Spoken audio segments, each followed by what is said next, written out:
It's finally time. We waited over 2 years for Pokemon Odyssey to be completed, and last month they finally dropped their final release. I've already covered the first 1/3 of the game back in December of 2023. This will be the first part of this video, so if you already know what happens until then, you can skip to this timestamp right here to continue where we left off back then after the intro. Now, for those of you that have no idea what Pokemon Odyssey is about, let me explain it to you real quick. It blends Pokemon with the Etrian Odyssey series, which is known for its dungeon crawling gameplay. They do this in the form of a large tree of life, which is called the Draasal, that runs all the way underground, but you'll have to complete 8 levels of the tree itself, which are called stratums, if you want to get to the end. Each stratum has a different ecosystem and environment than the next one, and at every end you need to defeat a stratum leader to continue your journey. You'll be playing as Nyx, a young adventurer who joins the Guild of Talga with the goal of unraveling the labyrinth's mysteries. You have an incredible cast of characters that will be drilled in your memory forever, and believe me when I say that this story is out of this world. The game also features a ton of new regional Pokemon with designs that will blow you out of the water, and it even has a new type called Aether. There is so much more about Pokemon Odyssey that we haven't talked about yet, but you'll be learning everything you need to know about Pokemon Odyssey right here, right now. Let's get started.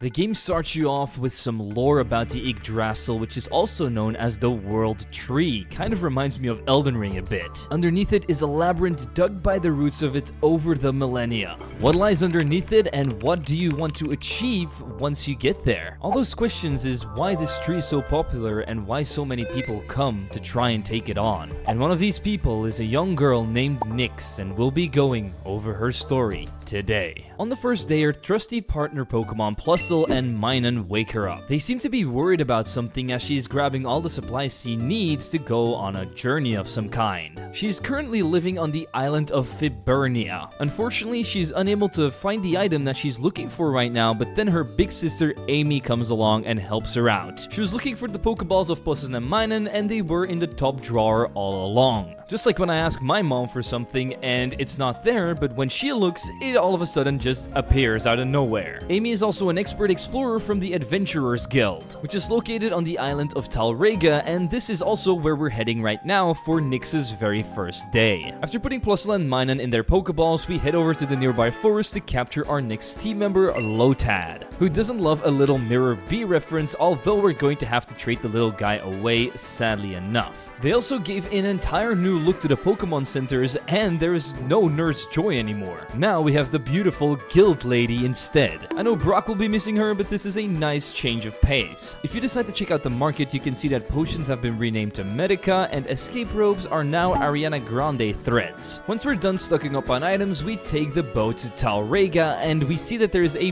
big dock there. Unfortunately, most boats here are off limits for me, so we head to the nearby cave where we see our very first regional form, and that's Krabby. Once we add it to our temporary team until we unlock Wonder Trading, we go outside and a weird guy bumps us out of the way, and after this, a purple-haired girl starts talking to me too. I ask her who they are, but she answers me in this weird robotic-like voice, almost like she isn't human, and says, "According to my calculations, time for interaction is missing. I am due elsewhere. Salutations." We have a bad feeling about these two, but there's nothing we can do right now, so we head further on and reach the Krabby Club. In here, there's a lot of people that need your help, so you can go and accept their quests and turn them in for rewards if you have some free time. After accepting all the quests, we head over to Talga and run into the same two people once more who are talking to my sister. She introduces me to them as Olympia and Ethan. They will be my exploration partners, so we're going to have to try and get along with them. Considering one of them just assaulted me, this might be a problem in the future, but we'll have to wait and see. A weird man with a hat shows up. His name is Frey, and he is Amy's exploration partner. They'll be going on an exploration to the lowest part of the Yggdrasil, as a new discovery was made there and they have to check it out, so they'll be gone for a couple of days. Once they leave, Ethan apologizes to me for earlier, and we also found out that Olympia is indeed a robot. After this, we head to the guild together because the boss is waiting for for us there, and once we arrive, we get briefed. His name is Abyssal, and he's obviously the leader of the Guild of Talga.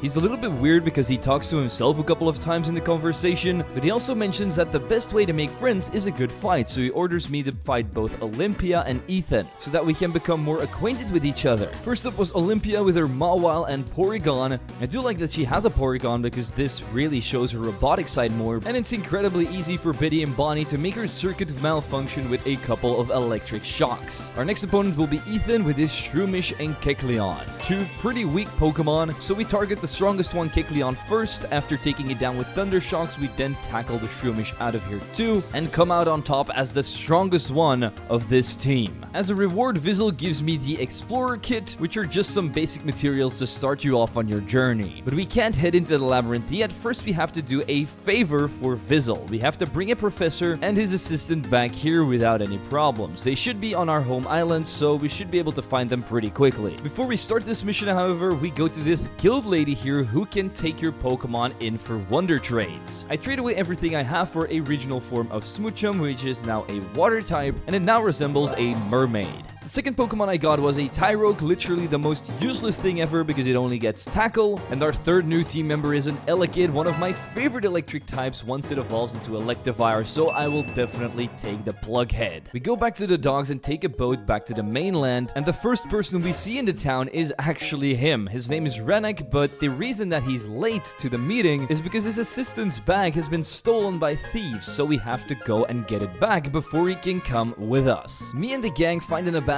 lab a little bit further up, and this seems like a perfect place for a thief to go and shelter after stealing something. Once we enter, we immediately hear screams, and they're probably from the person that we're looking for. They might be in grave danger, so what do? Instead of zooming right to them, we first check out the local wildlife, capture them, and defeat a couple of regular thieves with new regional variants of Rattata. This time they're not fat, however, like in the Alola region. And because every new area we discover is going to give us a new encounter, we decide to go back to the Wonder Trading Lady before we save the professor's assistant. Now that's what I call a real hero. As our new Pokemon, we get an Abra, Togepi, and Pikachu. At least two of them will be useful, except for Togepi. The only thing that can do is have the most memorable cry of the entire anime. So we yeet the egg in a pan, scramble it up, and go back to the abandoned lab where we meet up with the thieves immediately. However, they have a boss that looks like a real thug and has a very peculiar accent, as he says, "You don't get it? I walk all wee barnacles like ye. Ye be in the presence o' Brody and ye shan't be." I'm sorry, I have no idea what this guy's saying, so I'm just going to slap his bald head. Then Olympia goes on to end his entire life with the best burns you'll ever see, and then he gets really mad and starts attacking the three of us. With the power of Smooch, Tyrogue, and Elekid, we can take out the first Pokemon Grimer. They were, however, a little bit annoying because they were able to poison me and disable a couple of my moves. They bring in Sneasel, so I Thundershock and Water Gun it, but then I realized that Ice types seem to now resist Water type moves, which is a pretty cool addition to this game. Maybe if Pokemon did this in real life, the Ice type might actually be useful. I then swap out both of my Pokemon because they've once again been disabled and bring in Pikachu and Togepi. They keep disabling my best moves, so I have to keep swapping out my Pokemon until we eventually take out the Sneasel and Venonat without many casualties. A very annoying battle, but we managed to defeat the bald man. And then we ask where the professor's assistant is, but they don't seem to know either because they're looking for her as well. She blasts a hole through the wall with her Gyarados and says that no evildoer could ever possibly defeat her,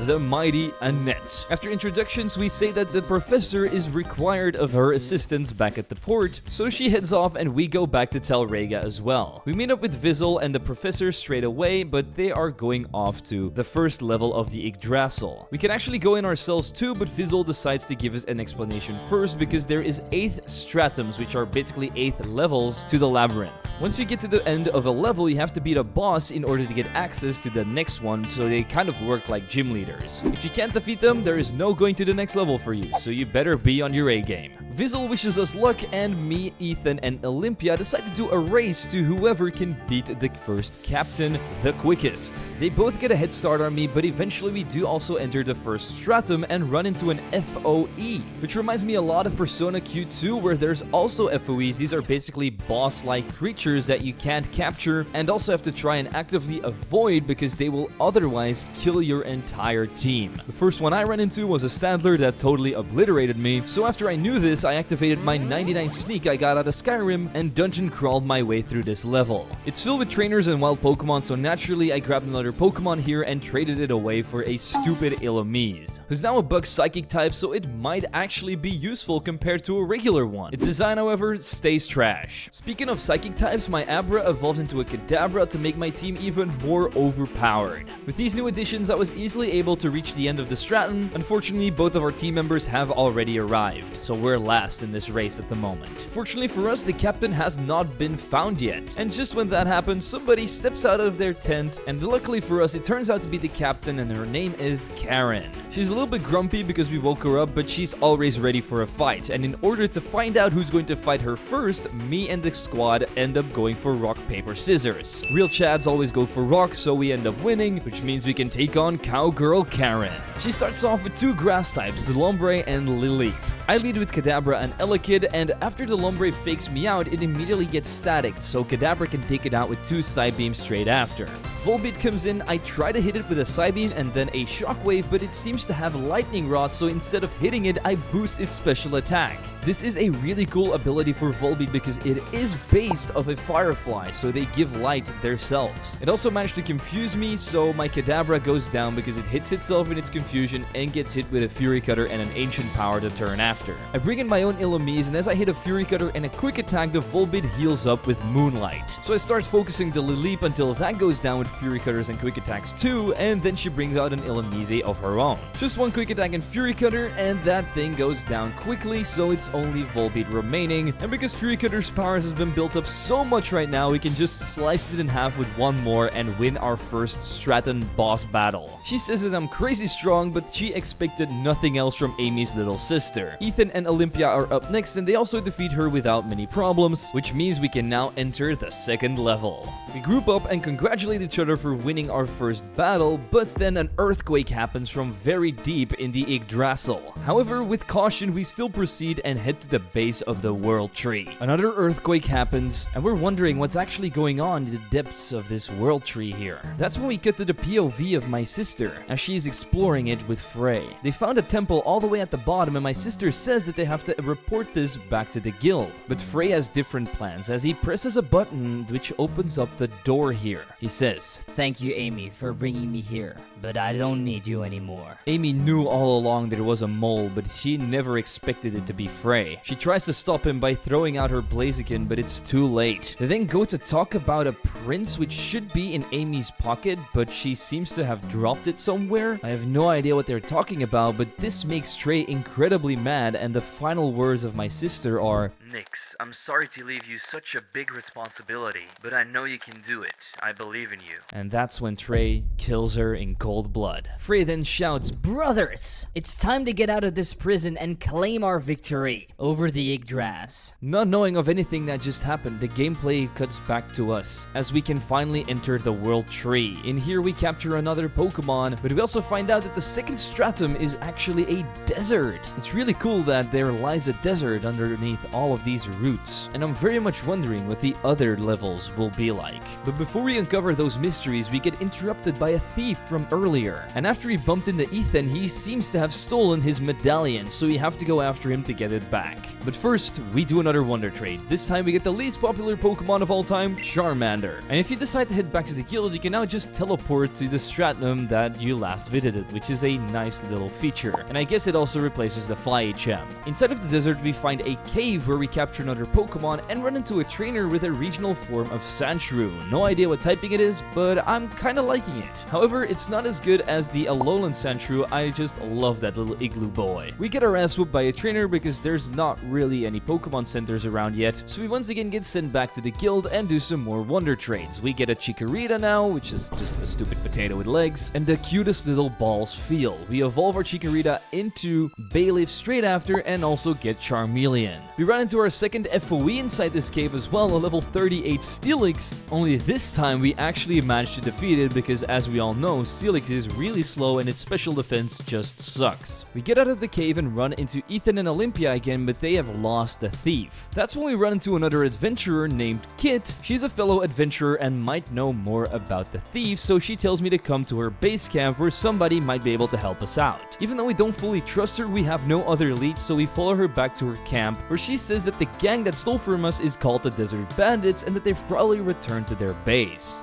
The boss of this gang is Brody, which is the bald guy that we defeated earlier, so it must be the same people that stole from the assistant. She explains to me where their hideout is, but on the way there is an FOE that we have to watch out for, which turned out to be the regional form of Sandslash, who spanked my butt once again. Before we found their hideout, however, we ended up running into an old amber in the deepest parts of a cave. And once you talk to it, 2 FOEs attack you, an Armaldo and a Cradily. And considering they're level 40, I am absolutely not ready to take them on yet, but this old amber is actually just needed for a quest, so absolutely not necessary for us to get at all. So let's let the fossils of the past sleep. As I was fighting some of the desert trainers, we ran into a regional form of Ponyta as well. Not sure what typing it is, but I feel like it might still be a fire type mixed in with a dark type. I like it. I definitely ride this horse through hell and back. We reached the foot of a mountain with a weird door in it, so this must be the thieves' hideout. We end up knocking on the door, but they ask for a password, and obviously we don't know it. After trying to guess it with Abracadabra and Bald, it doesn't end up working out, but that's when another member of their guild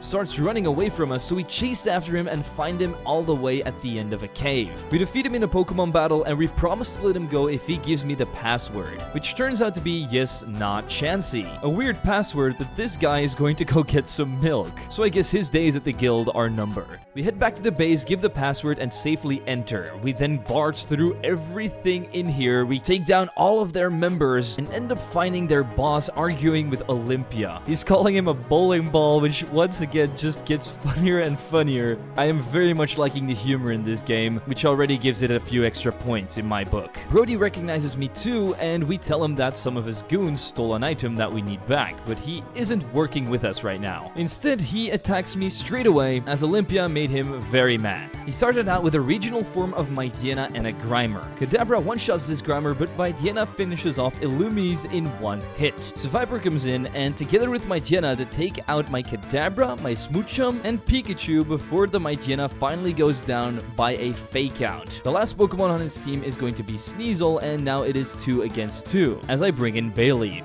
It doesn't do much, however, as Charmeleon is able to burn up both of his Pokemon with Flame Wheels. With Brody defeated once again, he shouts out, "Ah!" and asks why can't he win, and that's when Olympia answers, maybe because you don't believe in yourself enough and were bullied as a kid, or maybe your parents didn't give you enough attention. Man, this robot really hit him in the feels. And after saying that he can do it, he can be a better person, I'm going to be better, I'm going to give people back their stuff that I stole, his personality starts to shift, and he actually helps us out instead, which is a nice little change of pace. He's going to help us out whenever he can, we just have to give him a call, so I guess this is a nice addition to our friends list. This means we can head back to the base camp and talk to Kid again. We thank her for helping out with all the tips, but she isn't done helping us out at all, because the second captain also turns out to be her boss, and we have to take him on in order to progress to the 3rd level. So off she goes again, and we follow in her footsteps, but we run into a couple of trainers which cause my Smoochum to level up and evolve into a Jinx. And even though it looks less cursed than the regular Jinx, I still don't want this thing to give me a hug. We then run into Kid, who's already having a conversation with her brother about us, and he very much resembles Buck from the Sinnoh region. I'm wondering if this might be the 3rd brother, because obviously Flint is also in that line. They notice me, and Kit introduces me to her brother, whose name is Rocky, and he was an exploration partner of Amy and Frey back in the day before he turned captain,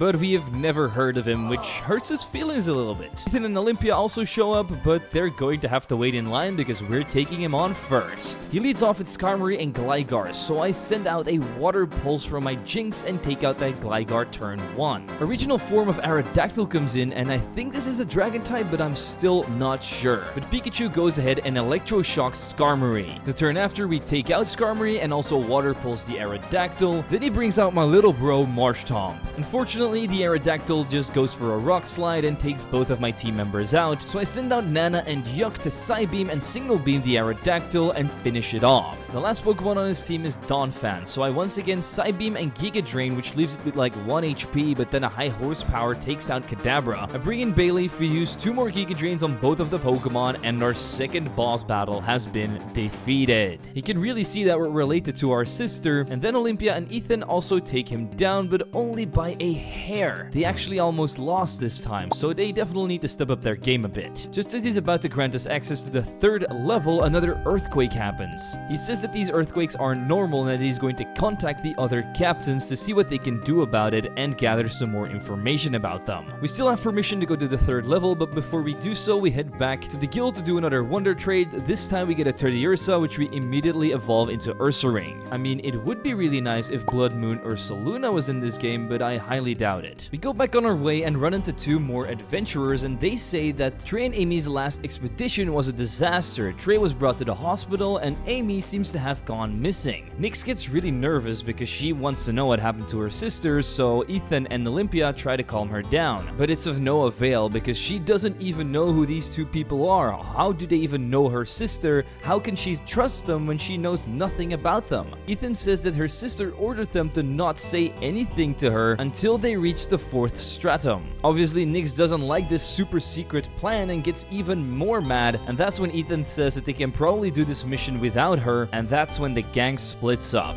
So we entered the 3rd stratum alone, but Kit was following us and thankfully caught up to me because she has to tell me something. But obviously we already know what happened. She just wanted to notify me of my sister, and after telling her about the argument, she knows that we're alone, and she wants to keep me company, so we'll be traveling with Kit from now on. We also cut to Ethan and Olympia, and she isn't happy with Ethan's reaction and she wants him to apologize, but he doesn't want to waste any more time because his mother has disappeared. Now Amy, there might be other victims, so they need to act fast. This 3rd stratum is actually an active volcano, so really dangerous for kids like us, but we did end up running into a room with only shiny Pokemon. I captured a couple here, but unfortunately we're not going to be able to use them, and we're going to have to trade them away. On top of that, I started fighting some random trainers, and their entire teams were shinies as well. I don't know if this is intended or if this was a bug, but it didn't really feel intended, so I was very confused. However, I still knocked out all the sparkly creatures and found some ore in a wall that I started mining. These seem to be all around the maze, however, and you can get water stones and useful items from here that you can sell to shops for money. Shortly after, we run into the 3rd stratum's base, and Brody and the professor are here too. Brody is giving them the directions to the captain, but the professor can't really understand his accent too well. They head off, and Brody gets really mad at me for splitting off with Olympia. We tell him to calm down because he doesn't know what's going on between us, and ask him what he's doing here, and apparently he's here to bring some supplies, as from now on he'll be working for the guild to atone for his sins. Anyway, he orders me to go and make up with Olympia, so that's what we're going to try and do. But first we check out the camp, and there is a minigame here. You have to guess where the Diglett is going to pop up from, and if you guess right, you get a free nugget. I guess not free really, because you have to pay a fee in order to play, but it's still a nice little minigame if you want to earn some extra money, or just get a gambling addiction like I did. There's also a room where you can pick berries, which doesn't really make sense to me because we're inside of a volcano, but I'm going to stock up here and not ask too many questions. I evolved Charmeleon into Charizard and Kadabra into Alakazam straight after to buff up the team a bit, and then we run into the professor talking to the captain of this stratum. They're talking about this ancient stone tablet which has other writings in it, and it's connected to different tablets which also have these writings. They say that people from the old past used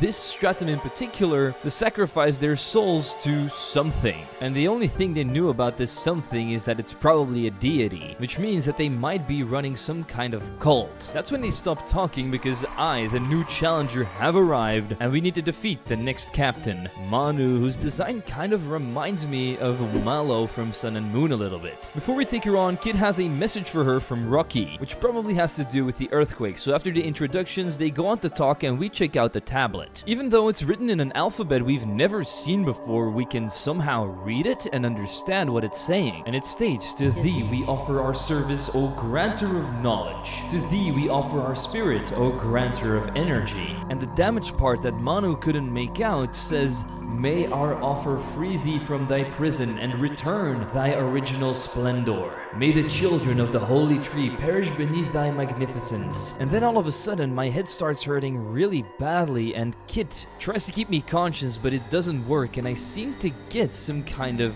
vision in my head. We get greeted by this weird entity that looks kind of like an alien, I guess, which asks, Good morning. Did you have a good sleep? I ask what it is, what it's doing here, and what's going to happen now. But it also seems to have woken up next to me at the same time and doesn't know what's going on either. I introduce myself to it, and its name also turns out to be Nyx. That's when Kit wakes us up, and the last words it says is, I'm sure we will meet again in the future. a very strange encounter, but I am looking forward to what this leads into. Anyway, Manu and Kit were super worried about me, but gloss over it pretty quickly, like suspiciously quickly, because Manu immediately says, You're here for a challenge, aren't you? I'll wait for you further ahead. Come when you're ready. So we zoom after her like Lightning McQueen trying to win a piston cup, but before challenging us, she asks me why I joined the guild in the first place. Because the boy that challenged her before, Ethan, is doing it because he wants to become stronger and protect his loved ones. And Olympia is doing it because she's trying to find a place in the world where she fits in. And Nyx was doing it in the first place to follow in her sister's footsteps, but now it's like a voice is pulling her towards the labyrinth, like it's sort of her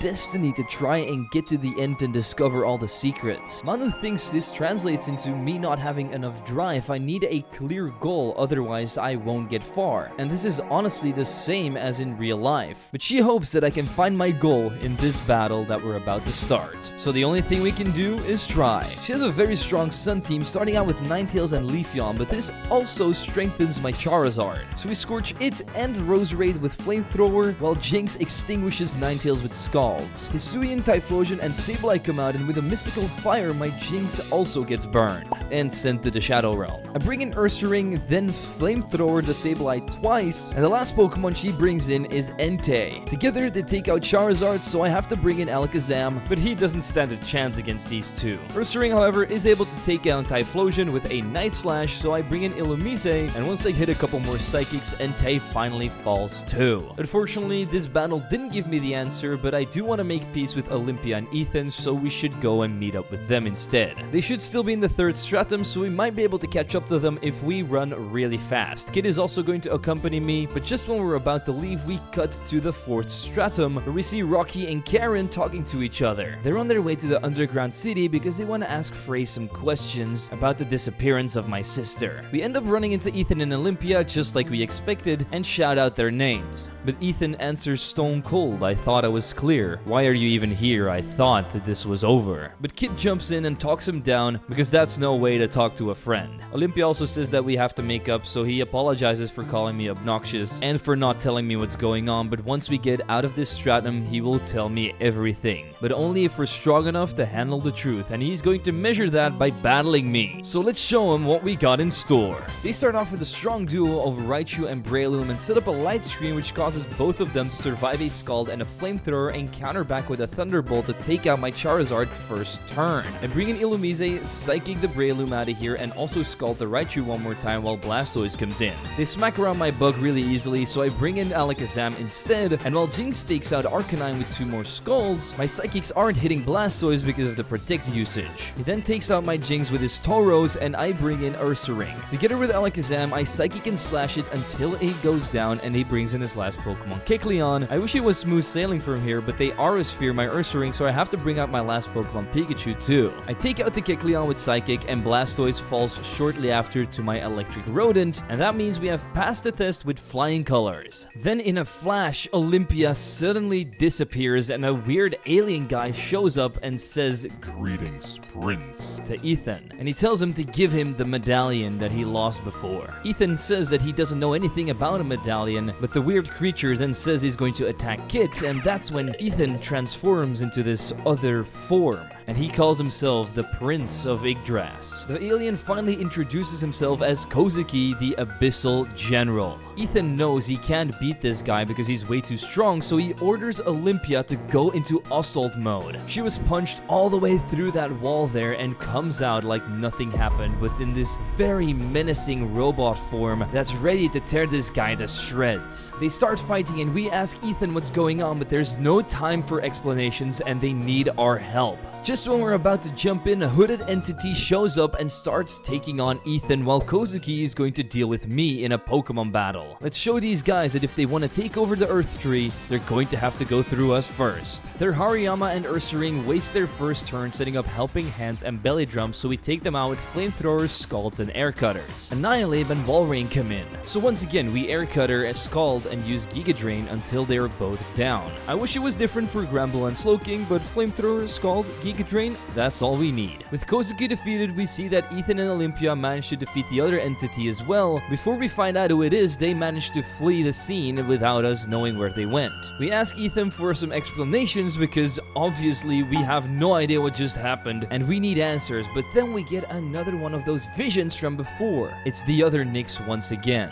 who now looks awfully similar to Kozuki. As it turns out, these meetings of ours are triggered by certain events, namely the words Yggdra and Abyssal, as we read both of these terms on the stone tablet. And this time, the events that unfolded before us were of the same kind of origin, but we still don't know why it's coming into my mind once these things have been said or read. One last thing is that Nyx seems to know this Kozuki guy from somewhere because he recognizes his face, but can't seem to remember from where. That's when we get woken up by Brody, who's once again simping for Olympia. Kit was once again super worried about me as she starts crying, but we seem to be fully alright now. Once Brody and Kit make sure I'm not going to collapse anymore, they decide to leave us alone with Olympia and Ethan again. So we head to the 4th stratum together because that's where we will get all of our answers. They tell me they're going to take me to Etria, which is their hometown. Once we get there, everything will become clear. We arrive at this rock formation and Ethan asks Olympia to scan the area for human contact, but there is nobody in a 300-meter radius. That means it's safe enough for us to enter their home village, Etria, where we get greeted by a guy with glasses, while Ethan briefs him from everything that happened with the Abyssal attack.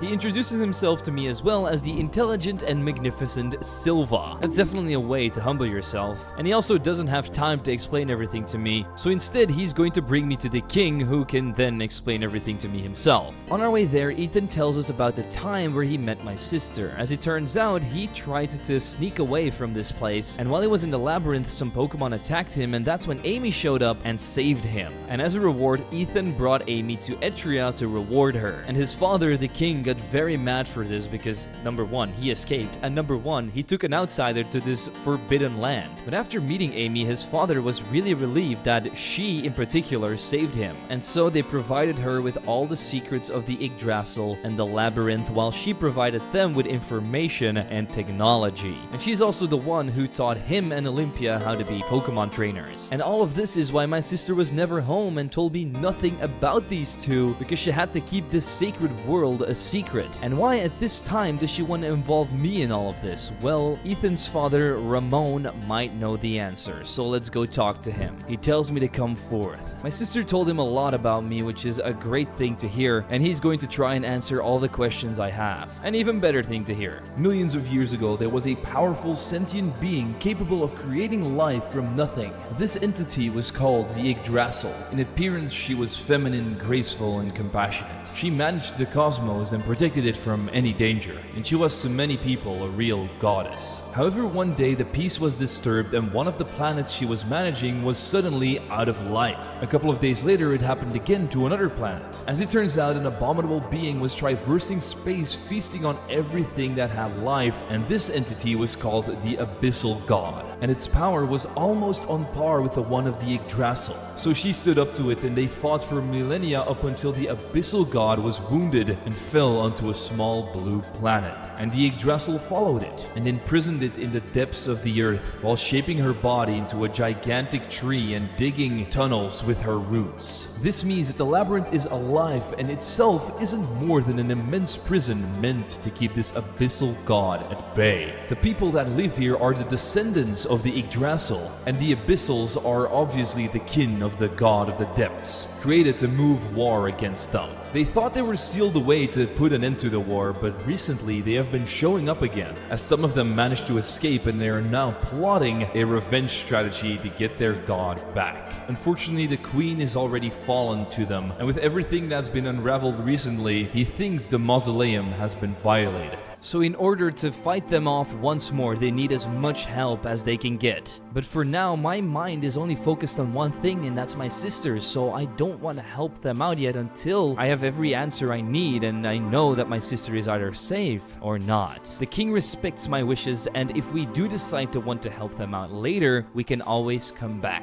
After this, Ethan asks me how I'm doing, and honestly, my head is about to explode. I have even more questions. There is aliens now, other worlds, an entire space and god thing I knew nothing about. I'm absolutely flabbergasted at this point. So we're going to have to let that digest and head over to Silva because he wants to talk to us. He asked me for a favor. He wants me to battle Olympia because he needs to collect data on her to see how she evolved throughout her journey. So you comply and take on our metallic friend. She now has a scissor and a Porygon 2. I sculpt the scissor turn 1 and managed to burn it, which allows me to take it out the turn after. I psychic the Porygon 2 with Illumise 2x2 until Swampert comes in and takes out my Jinx. I bring in Alakazam, take out the Porygon 2 while Swampert protects itself. Magmortar is the next one out. 2 more Psychics and it does go down while we also hit a Giga Drain on the Swampert, but we also managed to take a Rock Slide to the face, bringing both of our Pokemon to about half HP. Mawile comes in, I hit a not very effective Psychic and get taken out by Iron Head, so I have to swap in Pikachu. Swampert once again protects, but next turn I can take it out with a Giga Drain and dig with Pikachu. The last thing on our team is an Alakazam, while Illumise also gets crunched one more time, giving Alakazam the opportunity to outspeed and take it out the turn after. So I have to bring in Ursaring, I Night Slash the Alakazam, dig the Mawile, and win this battle no problemo. He seems pretty happy with Olympia's progress, but she still needs a checkup. In the meantime, Ethan is going to the graveyard to talk to his mother. This piqued our interest, so we're going to follow him silently and spy on him while he does so. But obviously, we first have to do some wonder trading, the main point of this video, which I guess has kind of taken a back seat because the story is actually really peak. Anyway, we managed to get a Totodile, an Electrike, Doduo, and Trico, so we evolve all of them to their final forms, giving our team a huge needed power increase. Then we go to the graveyard and all of a sudden, the other Nyx shows up, like it teleports out of nowhere. But as it turns, I'm the only person that can see her. She thinks that our bond became even more stable after we entered Etria, so from now on we can talk in real life. But that's when I go on to say, give me one reason to talk to an Abyssal after what I've just heard. So Nyx says that the story that the king told is incomplete, but we don't believe her and she honestly doesn't even blame us. We just need to be on our guard, that's all. She disappears again and we go find Ethan, who's telling his mother that he's become stronger and has been making more friends. He even tells everything about me, how I'm stubborn but still kind-hearted and very skilled in everything that I do. He also doesn't know why his mother gave him the medallion that's so important. Why didn't she give it to his dad instead? But he doesn't need to get into his head like that. He says he's going to leave and that he'll be back as soon as he can. He runs into me and it's a little bit awkward, but obviously we appreciated everything that he said. Before we can really get into this conversation, Olympia shows up, who says that all the preparations are done and we should be ready to leave. So let's head over to the captain of the 4th stratum. On our way there, we have to complete a couple of puzzles, which was honestly not too hard, and eventually reach the deepest part of the 4th stratum and run into the captain. At first, he doesn't really seem to answer our questions, he's just in his own head looking at this waterfall. Eventually, he notices us, but once again, just turns his back to us once he answers. And that's when Ethan says, leave this up to me. He goes up to this blue-haired man and is like, we need to find the 4th captain so that we can get to the next stratum. And the captain just says, who? So Ethan asks, who, what do you mean? And he says, who asked? That's one of the biggest burns I think I've ever seen, so Ethan retreats, and Olympia goes up, but he just calls her a calculator, to which she gets really mad and threatens to destroy his phone. That's when we finally get his attention. He is indeed the captain of this level, and he's going to take on Olympia first, to which he immediately just bites the dust. Which means it's now our turn to take on Cassian. He leads off with a Politoed and a Ludicolo, so Illumise and Jinx make quick work of them with Bug Buzzes and Giga Drains while taking minimal damage. The next two are Kabutops and Suicune, but Kabutops manages to outspeed me and one-shot my Jinx with a Leech Life, but I counter back with a Giga Drain from Illumise to trade. I also bring in Sceptile while he brings in Kingdra. The Kingdra starts setting up with Dragon Dances, and this can get pretty scary, so I double up on it with Seed Bombs and Psychics 2 turns in a row until it goes down, and the last Pokemon, Raichu, then hits the field. Suicune is luckily just using Mirror Coats on thin air, so we don't have to worry about it too much. If this was Mega Suicune from the Pokemon's Universe video I just made, which you should check out by the way, we might have actually been in grave trouble. We first take out Raichu with Seed Bombs and Psychics, then move over to Suicune to once again take it out with Seed Bombs and Giga Drains this time. I know, groundbreaking knowledge, right? With that, we have defeated the 4th, which means we can move over to the 5th stratum. Ethan defeats Castian as well, and then we leave him alone, but he also gets a text from Manu saying that he needs to come to the underground city because his help is needed there. So he follows in our footsteps because that's also where we're heading, and with a little bit of searching, we make it there ourselves. This turned out to be the old city of Ethan, before the Abyssals attacked them.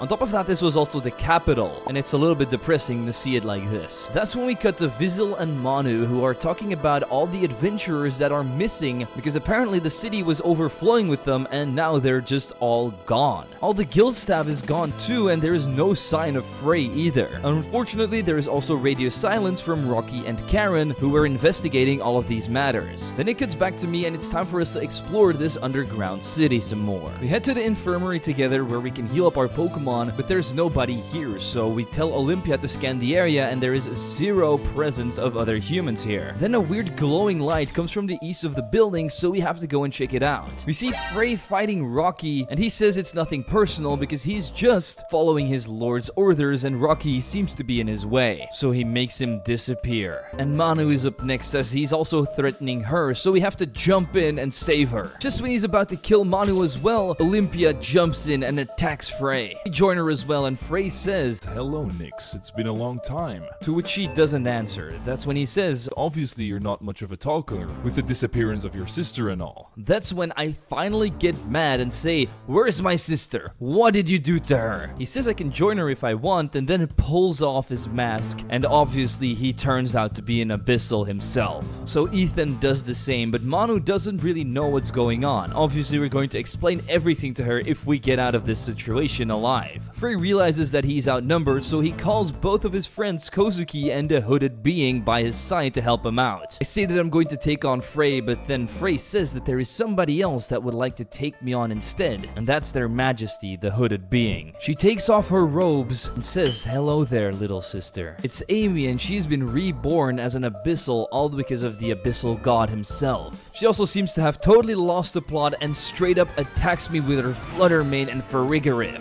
I immediately swap out into Charizard and hit a Hydro Pump on the Farigiraf. Farigiraf then also swaps out into Milotic, as I then hit a Flamethrower on Flutter Mane, also burning it in the process. Power Gem takes me out, but Giga Drain also manages to take care of the Milotic, so I send in Sceptile to take out the opposing Flutter Mane with Seed Bomb, and the incoming Blaziken immediately falls to another Scald. The incoming Crobat Brave Birds me, and Sceptile falls. But I counter back with the Hydro Pump, and because of the rain, we can manage to one-shot the Crobat too. I bring in Alakazam as well, and once again with one more Hydro Pump we take out Electivire that just came in, and the Psychic hits Farigiraf, then one more hit from Jinx, and the Farigiraf also goes down. We have defeated our sister and proved that we are indeed way stronger than the Abyssals. But after the battle, I still go on to shout, what did you do to her, Frey? But being an Abyssal princess seems to have always been in the cards for my sister. She's the daughter of King Darius, and it's pretty clear that I'm obviously the second princess of the Abyssals, hence why we've been seeing that other Nyx in our visions. But somehow along the way, we've both become human and lost all of our memories. We try to shake Amy's memory by trying to let her remember all the time that we spent together, and the Abyssal loses control for a moment. So they order Kozuki to take her away before she actually loses the full control and becomes the real Amy again. Frey's the only one remaining, and he explains that they took all of the adventurers here and are going to feed them to the god of the Abyssals, except for the strong ones who they might use for different purposes. And just when we're about to grab him, he manages to escape once again. Kid and Cassian come along as well, but they're a little bit late, so we fill all three of our friends in with everything that happened and all the lore about the Abyssals and the Yggdrasil. Just like us, they can't really fathom everything, so it will probably take some time before it gets through their skull that we're in real danger here. There's still a couple of things we don't understand, like the situation between me and Amy and where all of the other captains have been taken. That's when Kit comes in and says that she installed chips in the captain's trainer cards so that they can track them anywhere. And after clicking a button, she sees that they're in the 6th stratum, so we have to go after them. Kit and Cassian lead the way, and we stay behind with Manu a little bit longer because we have to tell her why we are challenging this labyrinth. And it's because I want to save my sister and shed light on my forgotten past. Manu tells me to never forget this feeling because it's going to help me out in even the direst situations. And that's when she goes on to follow the other two to the 5th stratum. Despite me being an Abyssal, Ethan and Olympia still trust me 100%, but Ethan feels like there's something his father wasn't telling me, and then a weird white light sheds upon us and says that we have to meet it at the ceremonial chamber to uncover more answers. But we have to be quick because the Abyssal's power only grows stronger by the minute. So we squad up and head to the middle of the city and find the ceremonial chamber. But nobody seems to be here. Even Olympia scans the area and sees no signs of a presence. The voice starts talking to us again, and all of a sudden it appears. And here we see the beginning of all life, the protector of the cosmos, the Yggdrasil in all of her glory. She calls me the Princess of the Depths, and after telling her my name, she says that my family's fate is a troubled one, as is my past. As it turns out, my father, Darius, the god of the Abyssals, is the one that sealed away his own people, not the Yggdrasil at all. How is this even possible, Ethan asks, and well, it's because Darius had left the Abyssal Kingdom before he was crowned, to seek answers to all of his questions. He blended himself among the humans and learned their customs and habits, and realized how beautiful the world he was living in was. And with sad truth, he confirmed his doubts about the Abyssal God. Though it was the creator of its seed, it was but an unclear and manipulative creature who would prolong its lifespan by stealing it from others. And this situation was unacceptable to my father. He returned back to the kingdom, and Darius succeeded his father and tried to change the outcome of the war. He told his people the truth and convinced them to follow on his quest to bring peace. But Ethan seems to have a lot of questions because he doesn't understand why the story was first manipulated in this way, and how can Darius really be my father, and why can't I remember anything of it? As it turns out, this was the will of King Darius and the previous wielder of the medallion, Helen, which is Ethan's mother. They together devised a plan to defeat the evil god, and to do this, two things were needed: a royal Yggdra capable of controlling the medallion, and a royal Abyssal. Their combined energy, when put independent, could defeat the Abyssal One, but unfortunately something went wrong because Helen ended up dying. And unfortunately, King Ramon was unable to use the medallion, and the prince, which is Ethan, was too young. So the task was postponed and entrusted to the new generation, which is us. And that's why King Darius kept us a secret and put us in the care of the Yggdras until it was time to accomplish this plan. After that, he was sealed together with the other Abyssals in a temple in the 8th stratum. Shortly before his imprisonment, he asked her, his worst enemy, one last wish: Rewrite the memories of the Yggdras and reborn my daughters into human beings, because I want them to live a normal and happy life waiting for their destiny to be fulfilled. So the memories were erased from everyone except for King Ramon. This was done to prevent information from falling into the enemy's hands. So me and my sister are half human, half Abyssal, and though my power is still dormant, I am not ready to face the Abyssal God yet. Unfortunately, she can't help me physically, but she does ask us to reach the 8th stratum and seal the Abyssals once again, otherwise everything I know may cease to exist. She'll be watching us from above and then says goodbye to the children of chaos. It finally starts to click in mine and Ethan's heads, but it's basically us three against an entire army. But Olympia then says that we're not alone. We have so many people that we met along our journey that can help us. In fact, a couple of them are helping us out right now, so we can't give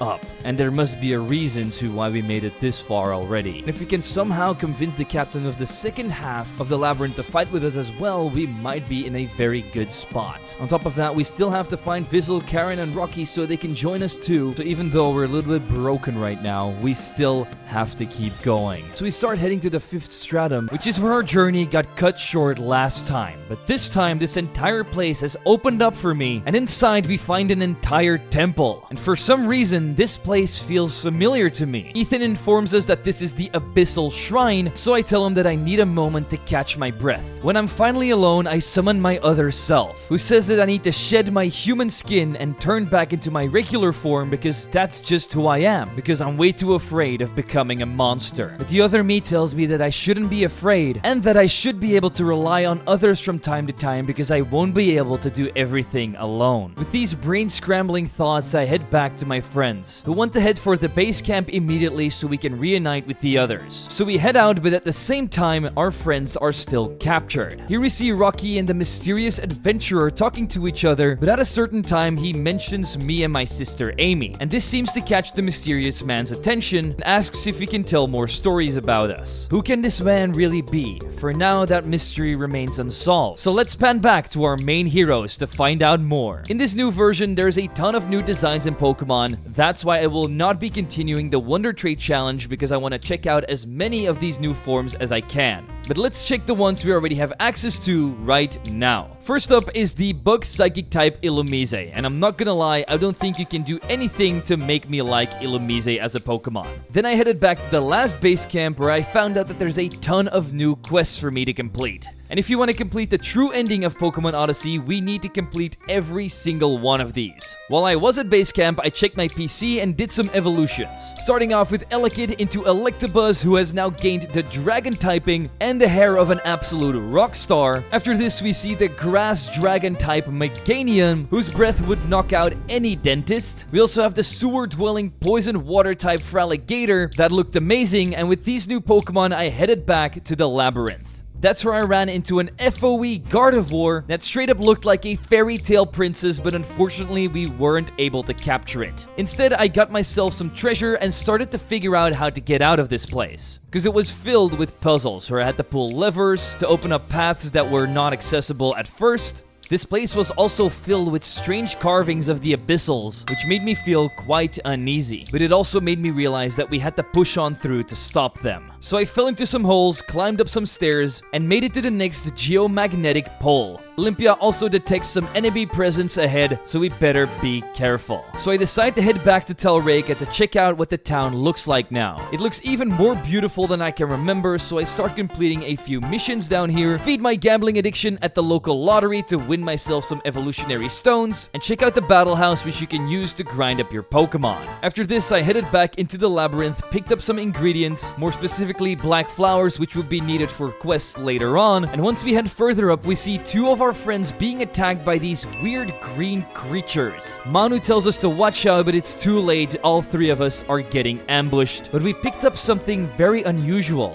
The moment these creatures attacked us, they screamed out for help like they were doing this against their will. They weren't too hard to defeat, but once they were, they crumbled into dust. So we couldn't ask them any questions about what had happened to them. Manu and Cassian then tell us that our other friend Kid already ran off into the labyrinth because her radar detected a signal from Karen's trainer card. However, when they tried to go after her, an invisible barrier kept them from advancing. So after Olympia does some testing with Ethan by letting him run into the barrier, we find out that only Abyssals are allowed beyond this point. So we'll have to go all by ourselves to go and find Kit. Once on the other side, we meet Kid immediately, who is already beating up these weird creatures. She says that Karen should be nearby, however, we're just wondering how she was able to get through the Abyssal barrier. But she doesn't even seem to know that there was a barrier in the first place, which makes me think that something here doesn't add up. There's nothing we can do about it now though, so let's just keep our guard up and move on. After teleporting around and defeating more creatures, and when we enter the second floor of the Deep Shrine, we end up running into a black alien-looking thing with one eye that's looking for something called the Abyssal Shard. Eventually, it notices us and introduces itself as the Abyssal One. That's right, the being behind everything that's going wrong right now. Normally, this thing is supposed to be locked up somewhere sacred. However, it is not free. It is only controlling this body and an entire army of mindless puppets, which are the creatures we've been defeating up until this point. And it's all thanks to the souls that Frey offered him, which means all of her pawns are nothing more than corrupted humans, and every time they crumble into dust, they just get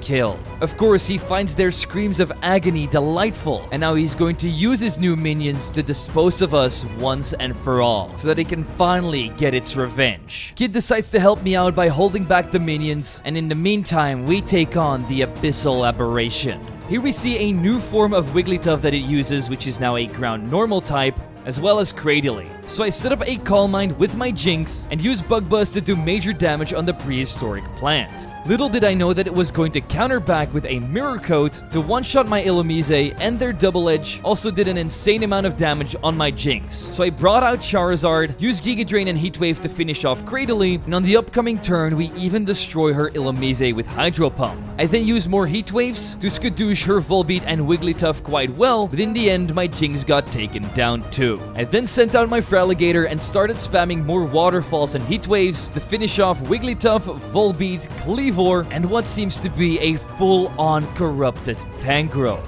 Once defeated, we realize that this strange creature in front of us is actually our friend Karen, as she boasts the same Pokemon team as she did. Once we confront her about it and tell her that she's weak, she lunges at me and we swap places with our other self to protect us. Just as I was about to tear the Abyssal One apart, it teleports away and we turn back into our other self. Kit then runs into my arms while crying and screams out that she was so afraid. We tell her that everything's going to be okay and that we're going to save her boyfriend Rocky too. We then head back to regroup with the others, and in the meantime the Abyssal One has teleported to the 6th stratum, where she got ambushed by another Yggdroid named Zeus. He slashes it down and tells King Ramon that the enemy threat has been eliminated. He then goes on to stand over Karen and decides to heal her back up with the support of Ranak and Annette. In the meantime, me and Kid have made it to the others and relay everything that happened to them. They can't believe the Abyssal One can actually control humans now. This can turn into a really big problem, so we must find a way to stop it as fast as we can. So our next objective is to find Matilda, this stratum's leader. Manu and Cassian have already gone to search for her, and Kid decides to run off alone to join them. In the meantime, I tell Olympia and Ethan that there is something wrong about Kit, because how else could she have entered the barrier? But Olympia tells us to calm down because she's not an Abyssal, because she's quite literally an android built to identify and kill them. So now while the others are out searching, us three decide to go and look for that Abyssal shard that the Abyssal One was searching for. Once we reach the inner chamber again, we realize that there's some Yggdra language engraved on a pedestal, so Ethan decides to read it. It states, The rightful heir of the sacred tree shall open the way to the purest offering.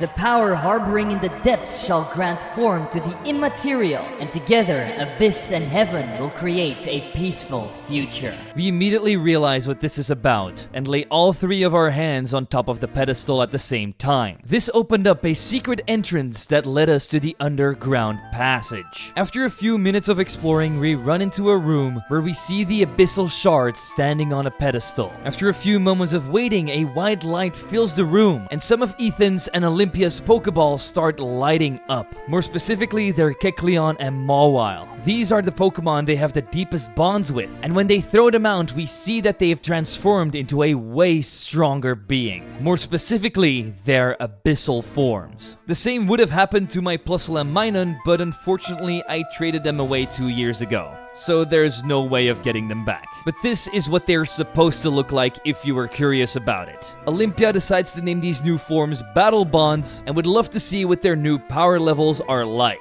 So we'll have to fight both Olympia and Ethan to see what they have in store and if they can help us against the Abyssals. So first up is her Porygon Z and Scizor. So I take them out with James's Hydro Pump and Charizard's Heat Wave. Next up is Dragonite and the new regional form of Wailord, which has been turned into a Water Ice type that sets up the rain with Drizzle. In the meantime, their Dragonite sets up a Dragon Dance, and my Charizard gets extinguished by an Ocean Rave. I do also hit a Giga Drain on the Wailord, which was not enough to kill it, and once I bring in Feraligatr, Dragonite destroys my Jinx with Hurricane, but we counter back by Ice Punching it to the grave. So we then send out our Illumise and she her Relicanth, which is now a ghost rock type. And I'm not gonna lie, I love this thing even more than the original. It really takes the look of an ancient sea fish even more. Anyway, 2 turns later and Giga Drain and Waterfall have finished both of these giants off, which left her with just Mawile, the steel aether type. I started spamming Waterfall on it, but in the end it was able to take down my Illumise. This allowed me to bring in Electabuzz, and with a close combat we were able to finish it off. This meant it was Ethan's turn. He started off with Raichu's new evolution Gorochu and Breloom, who has traded away its grass typing for the poison typing, which I think is a very nice change. My Charizard immediately got electrocuted by a thunder and my Hydro Pump wasn't even able to take down Gorochu. Once my Jinx took a hit, I brought in Electabuzz and used its signature move Akashic Nova, which is a 100 base power dragon recoil move that hits both of the opponents. With this, we were able to take down Gorochu and do decent damage on Breloom as well, and once I hit another Scald on the incoming Flygon, Jinx would get taken down by Breloom's Poison Jab. I then brought in Illumise and used another Nova to take down both of my opponents, but the recoil damage did take me down as well. He then brought out his Arcanine and Kecleon, so I swapped in Fraligator too. And with a Psychic Waterfall combo, the Fire Doggy was already down and out. So he then sent out his last Pokemon Blastoise, was able to set up a Rain Dance, and after I hit 2 more Waterfalls on Kecleon, he would return the favor with Double Edges, which became the end of my Fraligator. I then brought in my last Pokemon Meganium and spammed Giga Drain for the upcoming 2 turns, which was more than enough to win me the battle. Now that we're stronger than ever, Ethan decides to pick up the Abyssal Shard and hand it over to me because I'm the rightful heir to the Abyssal Throne. We then head back into the labyrinth where we fight more and more corrupted people and buff up our team even more with some new regional forms like this Cosmic Xatu that has been totally overhauled and given the Aether and Electric typings. Once we got a Wigglytuff as well, I reached the 5th stratum's 4th floor. Here we find yet another wall painting that said the following: "The impure one shall bring ruin upon the abyssal kind, the child of the heavens and the abyss, born of both people, yet a stranger to them all. To the children of chaos, only solitude and exile. By the hand of fate were they born with power to rival or even surpass the progenitor himself. Their absolute command over every form of mana is a peril too great to abide." I wonder what all of this could mean, but my pondering got interrupted as we managed to regroup with Manu, Cassian, and Kit. We learned that Manu just got attacked by Mathilda, which means she probably got taken over by the Abyssal One too. Only this time, we won't let him get away with it. Ethan heals up Manu with his powers, and we then step into the deepest chamber with the Abyssal Shard in hand. After looking around for a bit, we don't see anybody, and then we hear a voice that states, "I'm right here," which teleports the corrupted Mathilda right in front of us. A 3 versus 1 wouldn't be fair is what she says. So just like last time, she decides to bring out some of her minions, who keep both of my friends busy, while I charge headfirst into the Mathilda battle. She throws out her electric flying type Fearow and Hitmontop. So like usual, I use my devastating Hydro Pump Heatwave combo to bring that bird down to the ground. We also did about half of Hitmontop's HP and damage, and straight after this we saw another new variant, Ampharos, who has been given the Psychic typing on top of its Electric type. Once it got taken down by another one of my combos, we saw a new Medicham that looked different but didn't really have a type change. Her Hitmontop was also able to knock out my Jinx, so I swapped out into my Electabuzz and used Limit Break to boost my attack, special attack, and speed. But my defensive stats also fell. From here on out, I brought out the Nova and Heatwave again, which destroyed her Medicham and Machamp, which only left her with Raikou, the legendary electric beast. It was able to take down my Charizard, but once I hit it with one more close combat, Fraligator could come in and Aqua Jet it one last time. Upon its defeat, we tell the Abyssal One that it's over, but he doesn't think so. If he can't have this woman's body, nobody will. However, in the moment where she's about to be torn apart, Mathilda seems to wake up and screams to the Abyssal's eyeball to get off of her. Eventually, she's able to rip it off and then squashes it underneath her feet. She then says, Nice try, jackass, but ain't no way you're taking down Mathilda the Unbreakable. After this, she thanks all of us for saving her, and she even says that we all look radical, definitely Ethan and Olympia when they switch to their other forms. After this, the rest of the squad comes walking in and we fill Mathilda in on what's happening. The moment she hears that there's a jerk at the bottom of the labyrinth, that needs a good ass kicking, she's immediately in, which means our numbers grow even stronger in the fight against the Abyssal One. From here on out, we split up into 2 groups, with me, Olympia, and Ethan heading to the 6th stratum and the other ones heading back to the base camp. We then immediately teleport to the 6th stratum, which is called the Frozen Grounds. This is the last area before we can enter the Porcelain Forest, also known as the 7th stratum, and also a sacred place to both Yggdrasils and Abyssals. But if you want to find out why, we need to get through here first. While we go out to explore, the camera pans back to the Abyssals Kozuki and Frey. Here we see that Kozuki has been imprisoned because he used to be Darius's right-hand man, and the Abyssal One doesn't really trust him anymore because of this. And the only way for Kozuki to prove himself is by defending the Abyssal Fortress from us, and if he can't do that, his entire family will get killed. Once Frey walks out, Kozuki starts talking to himself, saying that this is not what he wanted. He then apologizes to Darius and says it's either your family or mine. A terrible predicament that he's found himself in, but not one we have to be bothered with right now, because we need to get ourselves some new team members by capturing the new Medicham, a fighting rock type Laron, which I immediately evolved into Agron, and also picked up a new form of Machoke and defeated a water aether type Mantine. After this, we hiked through the snow up an entire mountain and found the next base camp in the form of a wooden cabin. Inside, we find Renak, Annette, and the stratum leader Lixin, who loves new visitors, but not as much as he loves cooking. Without saying a word, he tells us to sit down to enjoy a plate of his special signature curry. Me and Ethan gobble it up, but Olympia is a robot, so she isn't able to eat the food. Lixin notices this and says that we're all kind of peculiar, because he can see a ton of chi flowing from me and Ethan, but no chi at all from Olympia. So we explain our entire story to him, that we're the Abyssal Princess, the Celestial Prince, and the Royal Guard, and now it finally starts making sense to him. Right in that moment, Manu comes barging in and says that Kid has gone missing during the last snowstorm here. So without any further ado, the 4 of us head out while Manu stays behind to rest up. In the meantime, Zeus, Ramon, and Karen are on a mission of their own by entering into a secret cave. Kit was spying on them and decided to follow them inside. Now we just have to find that place for ourselves. So we entered the forest to the north.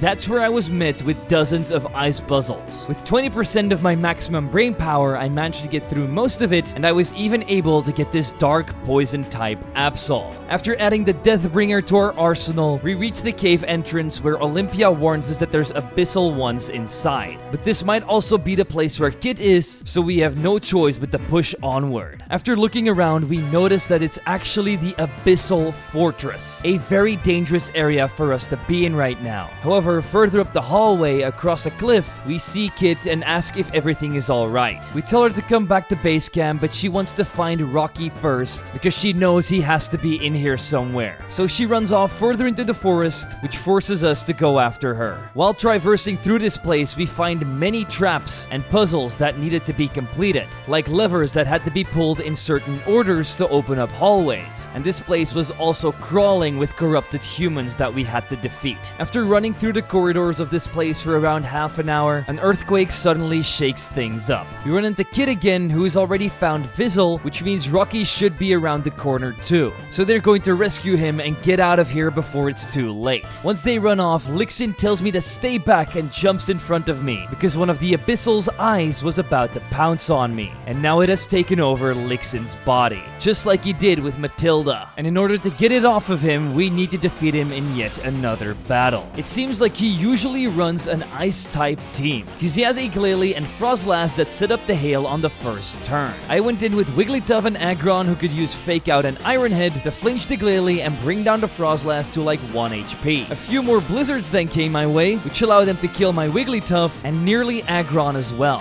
From there on out, I would bring in Fraligator, use Aqua Jet to finish off Frostlass, and hit another Ironhead on Glalie, which didn't do as much damage as I thought it would. They then then brought in Malmuswine, finished off my Aggron, and I used my Freligator's Waterfalls combined with Jinx's Scalds to drown out his Malmuswine and Rapidash. Another Scald and Aqua Jet would then finish off Glalie too. This left him with just Snorlax and Jinx. The fatty would be able to double edge my Jinx after I hit one more Scald on it, which KO'd me and allowed me to bring in Electabuzz. We then hit the close combat and Aqua Jet to finally take this big boy down, and then Freligator finished the battle with one more Poison Jab. This frees Lixin from the Abyssal One's control, and he immediately apologizes for attacking us. We say that it's okay because he was just trying to save us in the first place. We then regrouped and made our way through the rest of the fortress until we stumbled upon a room where Karen, Rocky, and the mysterious stranger captured Kozuki. We asked them how they even got freed in the first place, and after explaining that they got help by Zeus and Ramon, they went here to go after Kozuki. Ramon and Zeus have currently gone to the Porcelain Forest, but the mysterious man then turns around and immediately recognizes me as Nyx. The moment I see his face, my mind gets an insane headache and everything goes dark. In the deepest parts of our mind, we meet with our other self, who says that we've tried to remember something from our past. Unfortunately, we still don't know who that hooded man is, but he might be the key to unlocking all of our memories. And if that happens, the other me will probably cease to exist, so this might be the last time we'll be able to talk. She doesn't want to get too sentimental, so she tells me to do my best, because from now on, we're on our own. In the meantime, Vizzle and Kit have escaped the fortress, but they're being chased by way too many corrupted humans. So Kit asks Vizzle to promise her to not tell anybody about what he's about to see, and she then transforms into her true form and defeats her enemies in an instant. This was the worst thing she could have done, because in that moment, Frey teleports in to hold her down, and Vizzle finally shows her his true form as one of the masterminds behind the Abyssal attacks. They already knew she had something special in her, because otherwise a regular human could never pass through an Abyssal barrier. And that's when we learn that she's actually the daughter of an Abyssal One and an Yggdrasil, which are supposed to be some of the strongest creatures on Earth.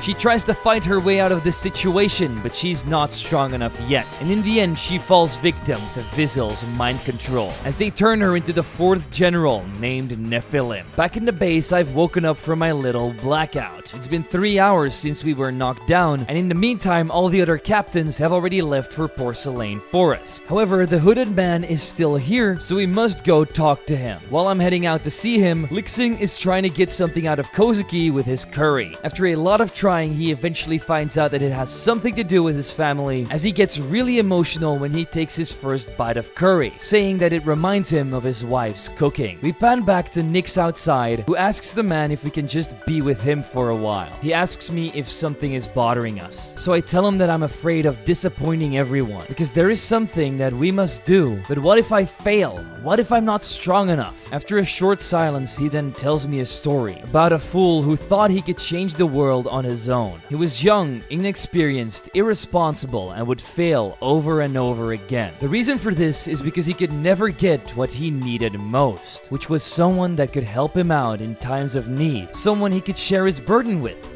Friends, companions, comrades. He's clearly trying to say that I don't have to be afraid to rely on others from time to time. And that sentence is incredibly familiar to me, because my other self spoke it right before our paths faded away. I asked this man who he really is, and he then starts to apologize for not being there for me and my sister Amy. So I burst out in tears, and he transforms into his true form, an Abyssal, because this man right here is my long-lost father, Darius.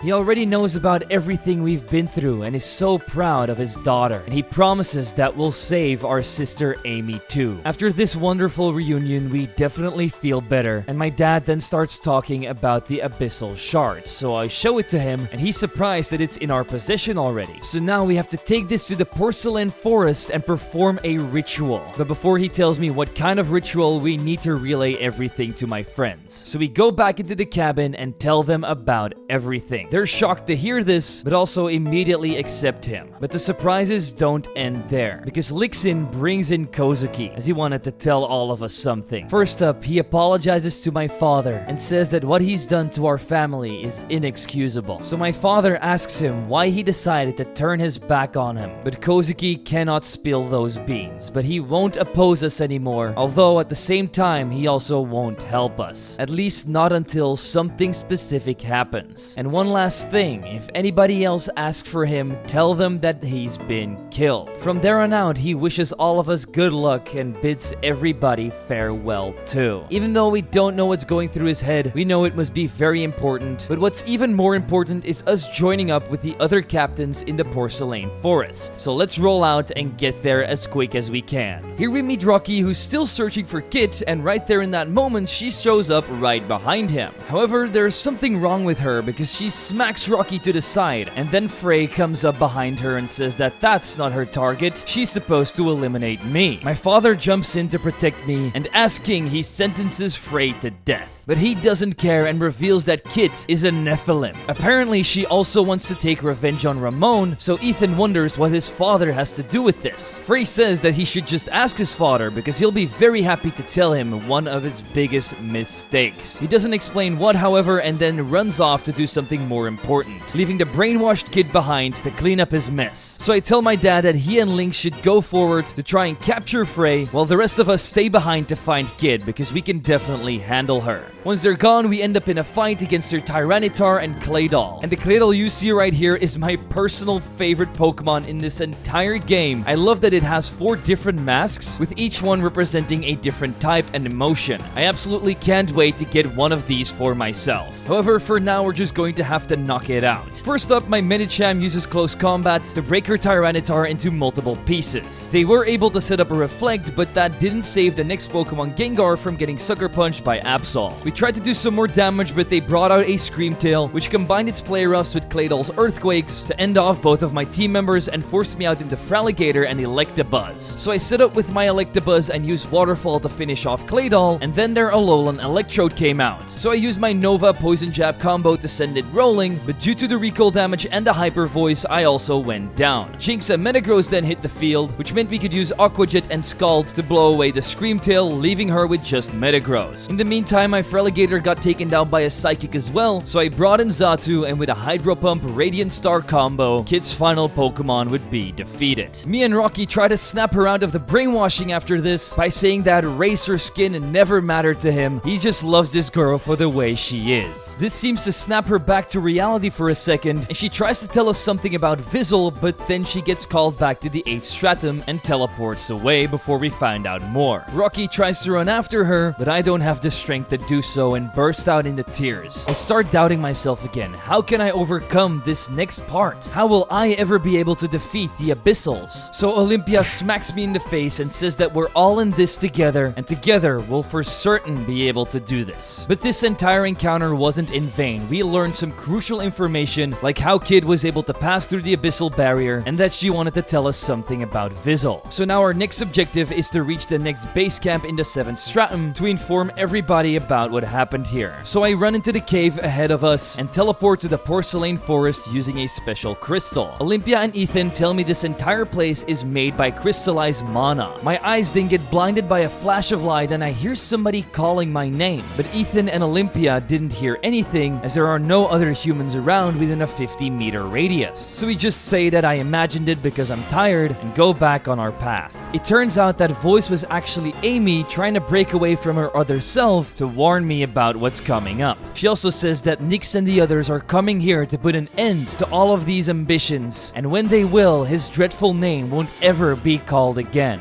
Be prepared, Abyssal One, for this will be your end. Back on our point of view, we're making our way through the Porcelain Forest, where I meet a buttload of new team members, like Breloom, the ground Aether type Marowak that seems to have started his very own tribe, the black sheep of the family Ampharos, the Rainbow Fudge Swallow, which is now a water type, the new fire electric type Ninetales, and finally the one I was the most excited for, Claydol, which turned out to be a steel type, but he actually is able to change some of his typings with a certain move that changes up his masks. Now that we have so many cool new Pokemon, we moved on even further and saw a girl with white hair going through some kind of trap-filled maze. Turns out you need to talk to these special orbs. They will then show you a vision of where you need to step in order to get through. However, if you have the attention span of an ant and step on the wrong tile, you'll be sent back to the beginning. After a couple of tries, I make my way through it myself. We then catch up with the white-haired girl who seems to have sprained her ankle. So we tell our Mr. Magic Doctor Ethan to heal her. Once she's fully healed, we learn that her name is Gutroon, and she seems very intrigued with the power Ethan just used, but she also seems to recognize him from somewhere now. She apparently learned a lot about us already through the other captains, because she is a doctor, researcher, and captain of the 7th stratum as well. She then takes his hand and drags him all the way to her lab, so we have no choice but to follow them. Upon our arrival, we hear Gertrude calling somebody an idiot, so we just follow her voice to find them. Turns out she was screaming to Brody, the roughhead we had to defeat earlier in our journey, who's been trying to turn his life around by helping us out. He ends up running out with tears in his eyes, but for now we don't really find out why. We then try to tell Gertrude everything, but she already knows all of it. She knows that Ethan needs to improve his healing abilities and we need to learn how to switch to our abyssal form without any problems. She learned all of this through Manu and my father's stories. He's currently preparing for the ritual, and in correlation with that, she wants me to go and pick something called amaranthus flowers. They're toxic to humans but seem to heal abyssals. That's why Darius wants me to drink a concoction made from that flower, which could unlock my hidden potential. Brody was supposed to go and pick them up, but he couldn't find any of them, which is why she was mad at him in the first place. In the meantime, she's going to stay here with Ethan to try and make him understand his power some more. Olympia wants to come with me because she has some unfinished business, but I wasn't sure where to get those flowers at first, so I wanted to do some side questing. You see, the Yggdrasil isn't the only thing this region is made out of. There's an entire ocean out there ready to be explored, which you can do together with the captain and his boat. Once you go out on the water, you sometimes get attacked by wild Pokemon which you need to defeat to protect the ship. Then you need to follow the currents around to take you to certain destinations. These seas are also riddled with pirates that will try to steal your goods and money, so you'll have to defeat quite a few of those as well. On my first trip, I found two interesting places. The first one was Faraway Island. This is where I found the long-forgotten Cave of Ages, a place filled with prehistoric Pokemon that you would normally only find in Area 0. I didn't really pick any of them up, but I did find another very interesting thing. A giant ancient stone tablet that is supposed to open up the door if you bring 3 specific Pokemon, which we haven't acquired yet. So we'll be coming back here when the time is right. The second island we went to was the Pirate Island, where we had to be incredibly sneaky because if the pirates spotted us, they would kick us straight out of there. Once you traversed all of them, however, you could get to the end where you could take back some goods they stole from our captain. Once I returned these to my captain, I got a Magmarizer and an Electrizizer in return, which we can use to evolve our Electabuzz into Electivire, which I forgot to do until a little bit later. But it will be worth the wait because Electivire is top 5 best Pokemon in this entire ROM hack. With that aside, let's head back to our main quest where me and Olympia open up another hidden pathway inside of the Porcelain Forest, which is supposed to be the eternal resting place for all of her companions. And she wanted to see them one last time before the final battle. And as we enter the cave together, we start to learn so much about Olympia and her past. Each grave we stop at resembles the connection she had with the person and what she learned out of it. Starting off with Artemis, who learned her how to shoot, and without her, she also would have never met her trusty Pokemon Mawile. Next was Apollo, who cared more about his looks than anything else. From him, she learned how to relax and find a purpose beyond killing abyssals, by trying to find some kind of passion besides it all. Then there was Hestia, who was always like a big sister to her. She taught her the true meaning of friendship and family. Then there was Hermes. He used to be someone that loved to read about stories to take his mind off of things. This is how Olympia learned enjoyment, pain, and the ability to take your mind off of your feelings by reading and telling your own stories. Following up was Demeter, a mother figure to all the other androids who loved to nurture plants. This made her realize that love is more than just blood ties. Then there was Hephaestus, blacksmith of the sacred tree. He always made sure everything was running smoothly, and he once told her that he's had enough of the bloodshed caused by his own creations, and thought that war could be fought with words just as much as with weapons, and that maybe one day an abyssal will see the futility of conflict and choose to stand by their side, which is what happened with me and my father, so he was right in the end. Then there was Dionysus, who despite being the fiercest warrior, was convinced that with dances, songs, and feasts, any conflict could be fixed up, which learned Olympia to celebrate her own existence. Then there was Aphrodite, by far the most beautiful one out of all of them. She showed her how important self-love is, because if you don't love yourself, how can you ever share your heart with others? So if she was ever alone, she'll always find the strength to keep going. Then there was Poseidon, the Yggdrasil capable of gliding across water and by far the fastest out of them all. He learned her to always make the right choice with conviction and speed by asking her the question, if you had to choose between striking down your greatest enemy or saving your dearest friend, what would you do? A question that was crucial in shaping her future. Because if she was able to make a choice back then, all of her friends might still be alive. And then there was Ares. He was relentless, unstoppable, and the force of sheer destruction. On the battlefield, he showed no mercy. Not even to himself. He showed her what she didn't want to become on the battlefield, an empty shell made to take orders. We then walk to the final part of the cave together where we run into Zeus. He's supposed to be protecting Ramon, who's currently preparing the ritual with my father, but decided to make a quick detour here to pay his respects to the fallen comrades. He then goes on to call Olympia Athena because that's the name she was given when she was created, but she tells him not to utter that name. You see, Ethan is the one who gave her the name Olympia when she was assigned to him as royal guard, all because he wanted her to have a friendly name instead. That's why she loves her new name so much. It shows the bond she has created with Ethan over all these years. That's when Zeus lashes out, saying that she's not a human but an ultimate weapon, and that acting as such is what she needs to do. So I step in and tell Zeus that Olympia is not a weapon but our friend, and if he continues to talk to her like this, we'll make him regret it. Zeus gets mad at me, but Olympia calms him down by saying that the king has commanded him to protect me. She follows this up with, what would Hera think of you right now? And that's when Zeus finally calms down and leaves the both of us alone. Olympia thanks me for standing up for her, and I reiterate that she is not a soulless weapon and that no one gets to define her, only herself. Those were the very same words that Hera once spoke to her. She used to be Zeus's right hand, his second in command, and the one he cherished above all, and the one who saved Olympia's life. They had just defeated an insanely strong enemy, which left only Olympia and Hera standing. But Hera was damaged very severely too, so Olympia was about to give her all of her remaining power, which would see her giving up her life for her superior. However, Hera rejected this because she knew Olympia's survival would take precedence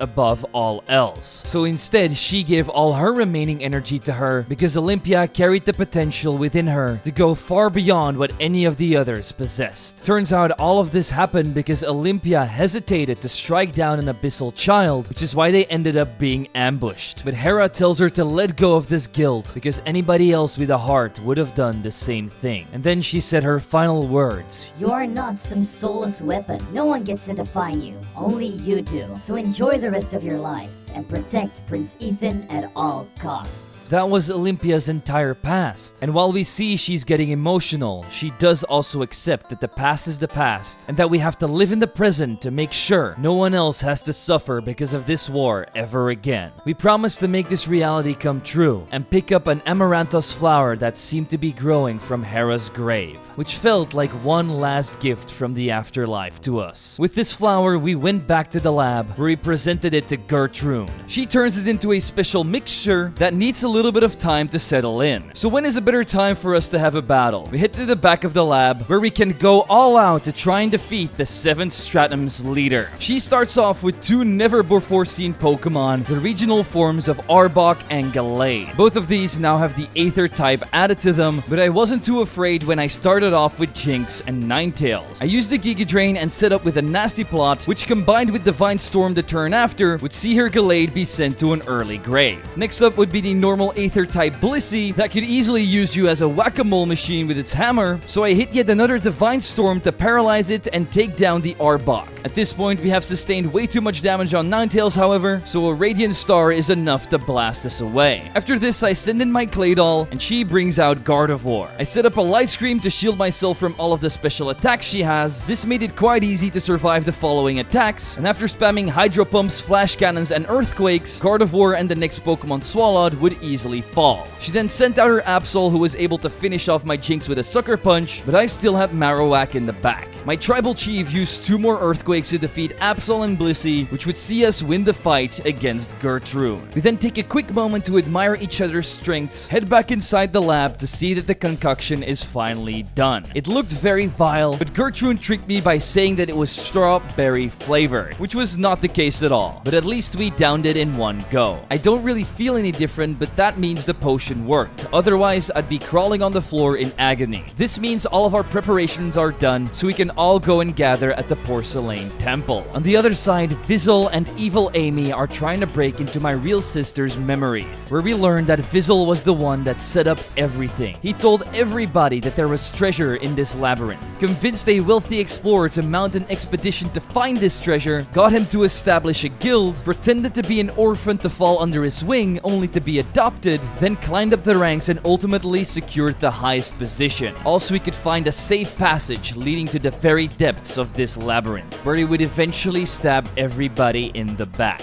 And now there was only one more thing standing in his way, this part of Amy. So he uses his special abyssal powers and kills her right then and there, leaving only the evil Abyssal Amy behind, which means he can finally go to the Yggdra hiding spot to set the next part of their plan in motion. Let's pan back to us because we're making our way over to the temple, and on our way there I captured myself an electric flying type Pharaoh. Then we arrived at the temple and saw that everybody was already here. Once inside, we see a conflict between Ethan and his father, because Ramon is keeping some very important secrets from his son, and Darius doesn't think this is the right thing to do. And when Ethan mentions Kit, Ramon goes batshit crazy and refuses to talk about her. So Ethan goes over to a ravine and threatens to throw his special medallion into it if his father doesn't spill the beans. Ramon tries to tell Zeus to take it from him, but Olympia is able to come between them and protect Ethan. Once he starts counting down from 5, Ramon finally gives in and promises to tell the truth. He tells Darius to commence the ritual, and we join our father to get started. We place the abyssal shard in front of us, and my father then tells me to do exactly what he says because the potion has awakened my abyssal blood. We need to hold the image of our other self firmly in my mind. Then we need to try and shape our life force to mirror it. That's when a familiar feeling floods into my mind, which allowed me to transform into an abyssal again. From there on out, my father does the rest by placing a special pattern around me, and while this is happening, we hear Ethan talking to Ramon. Apparently, Ramon once told Ethan that he had a brother that supposedly died in the Great War, but all of this was just a lie, because he was the one who killed him. All because he endangered the city by coming back from the war together with an abyssal woman. He wanted the city to accept them as a couple and to welcome her, but Ramon couldn't accept this and exile his own brother. As much as he loved him, it was for the protection of the city, so he did what he thought was right. He thought that would be the end of it, but years later he discovered that his brother and the abyssal woman had a child, a Nephilim, the combination of their 2 races, which is the girl we know as Kit, so that means she's also Ethan's cousin. He then imprisoned them inside of a crypt on an island far away from here, but before they could finish securing them, Kit escaped. They were never able to find her again, which explains why Kit hates Ramon so much. So I asked my father why Nephilims are so dangerous. They possess an inner force unlike anything we've ever seen. Their spiritual energy isn't divided, it's amplified, which makes her able to interact with both ancient relics, the Yggdrasil's medallion and the abyssal shard. No one else can do that, and that's the reason she had to disappear. Which is horrible because people were just afraid of her. She could have been the proof that the Yggdra and the Abyssals didn't have to keep living in fear and hatred of each other. Ramon tries to explain himself, but it's too late. He has destroyed the one person who could have ended the war. But in the end, it's easy to say what should have been done when you're not the one making the choice in the moment. But there is no reason to dwell on that right now. We need to look to the future and find a way to stop this in our own way. From there on out, my father tells me that the abyssal shard is sort of a wish-granting object. As long as you give it enough life energy, it can make certain things happen.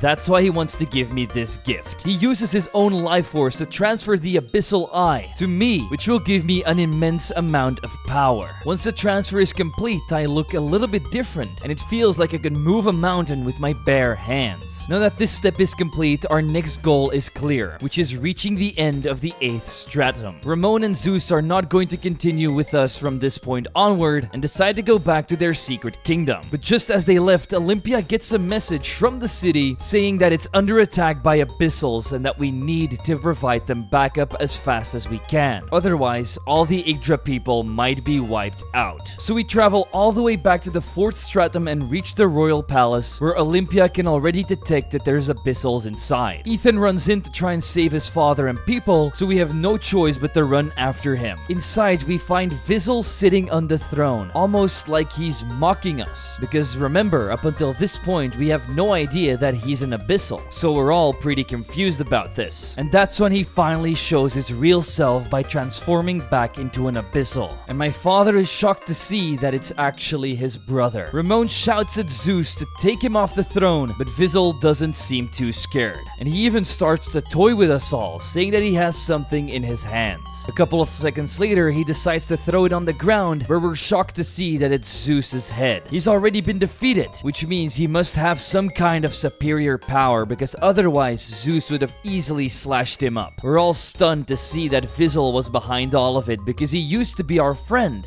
Or at least, that's what we thought. In reality, he was just the puppet master. He then says it's time for the next part of the show, by telling Ramon and Darius to come with him to the deepest parts of the Abyssal Palace. He knew they would refuse to go, so he decides to pull out his trump cards, Amy and Kit, to hold us down. Darius can't stand the sight of this and promises to go with Vizzle if he just lets us go. He decides to accept these terms, and that's when Kit and Amy hold down Ramon and Darius instead. My father then tries to calm us down by saying we'll succeed without their guidance, and Ramon tells Ethan to listen to the voice inside of the medallion so he can find the strength to succeed. The both of them then get taken away. Vizzle then doesn't keep his word and tries to attack us anyway, but Olympia is there just in time to protect us. This scares him away, but he'll definitely try to deal with us in the future, so we must be ready. Gertrude joins us shortly after, and we explain everything that just happened. But we have to hold it together because everybody is counting on us now. We just need to find out how to use the medallion, and then we'll know what to do next. The only thing we know about it is that his mother used it to perform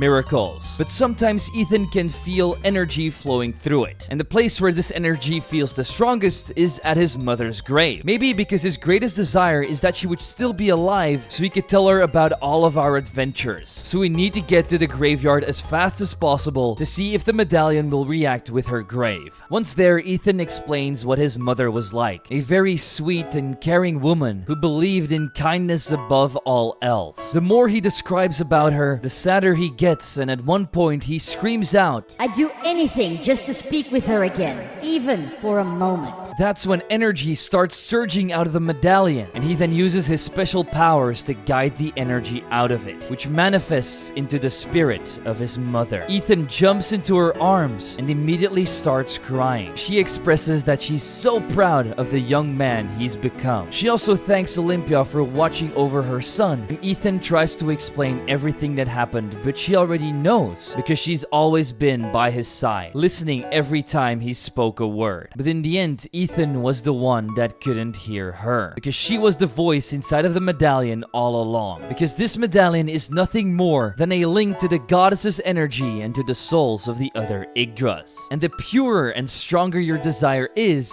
the more energy you can release, which is how he was able to get her out. With this knowledge, we'll hopefully be able to summon much more with this amulet, but now it's unfortunately time to end this heartwarming reunion, as Helen has to go back to the spirit world. She promises to keep watching over us and then vanishes in a flash. Ethan thanks his mother for everything and starts to feel a lot better. He then wants to try something by praying to the Yggdrasil to hear his plea, not for a weapon, but for a means to protect those who he holds dear. He asks for its strength so they can end this war together, and it seems to have worked because his wish got granted, which transformed him and made him look like the goddess of the Yggdras. Ethan knows he's ready. No more doubts, no more fear. We're going to dive into the 8th stratum and finish what we started together. However, I didn't feel like I was ready yet, so I went back out to the sea with the captain to find more strength. Firstly, we found Charon Island, a super useful place where we could give our Pokemon the right natures that they desired. Once they all at the optimal one, I checked out the vitamin shop too,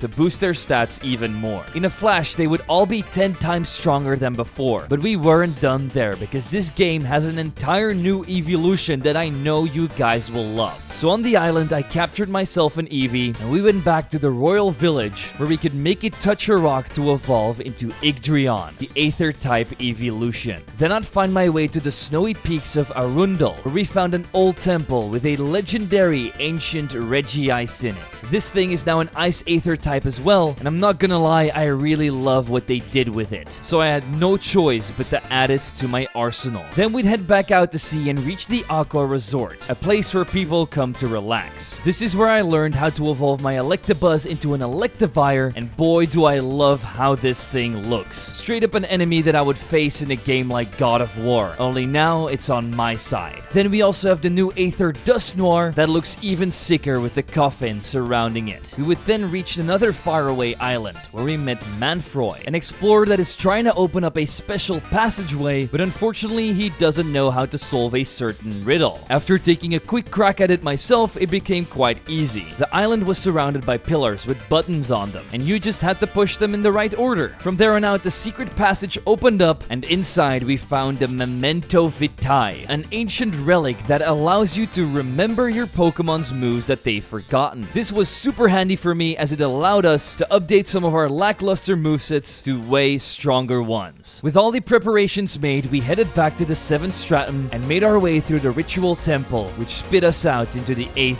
and last stratum. This place didn't feel right from the start. It felt like it was corrupted by something, and our suspicions got confirmed instantly, with corrupted minions attacking us left, right, and center. And once we fought through most of them, we were even able to capture ourselves a new Tangrowth. Yes, it might look corrupted as well, but under the right circumstances and owner, I'm sure this eyeball of spaghetti will be useful to us. The deeper I went inside of this place, the eerier it got, with red eyes sprouting from the ground while always looking at me. Eventually, I reached the 4th floor here, where we found a rest stop and some of our companions. Here we see that the rest of the road is blocked off by tentacles. They're super resilient, and once they're defeated, they just grow back, so we need to find a solution to get past them. So I checked out the road that led east and west. Here we found more of these tentacles, but they seemed to be alone here and not formed in a group. Once I tried to defeat them, I did find out that they were incredibly strong, as I needed nearly my entire team to take them down. Eventually, after a couple of tries, both of them got defeated, which opted Cassian to use psychological insults by, for example, calling their mom fat, and all of a sudden the tentacles were gone and we could move further. So we all climbed down further into the abyss. I even found a new ghost fire type Miss Magius that had a claw coming out of its skirt, and then we ran into Brony, who took us to a secret base where all of us were gathered together. Here we gathered around the table to discuss our final attacking plan. We only have one shot at this, so we need to make it count. Nobody here knows what happened at the royal palace, so we tell them that Darius and Ramon got kidnapped because Fizzle was a traitor and is actually working for the Abyssals. This gets everybody riled up even more, but we need to keep our heads straight if we want to complete this task. The plan goes as follows. Only me and Ethan need to be able to reach Fizzle, because we both harness the power of the Yggdras and Abyssals, and are basically the only ones that can stop them. So we'll have to split up into 2 groups. Me, Ethan, Olympia, Rocky, and Gertrude, because Rocky might be the key to bring Kid back to her senses, and Gertrude will be able to provide us with medical care in case anything happens. Renak, Annette, and Brody will stay here at the base in case things go south, so we can always fall back here, and the rest of them will put their lives on the line to protect us. We all get to our posts and find ourselves in front of the Abyssal Palace. We all enter together and try to traverse our way through here by battling against corrupted humans, running over dangerous ravine labyrinths where we can't get spotted by those humans, otherwise they will throw us into the abyss. Also, we can pull some levers to clear up the road. After this, we run into Manu, Cassian, and Mathilda, who protect us from an incoming ambush of more corrupted people. We knew things like this could happen, so we're forced to leave them behind so we can move onward. Then when we reach the floor below us, we can feel a sinister presence. However, there is nothing around, which means it's quiet.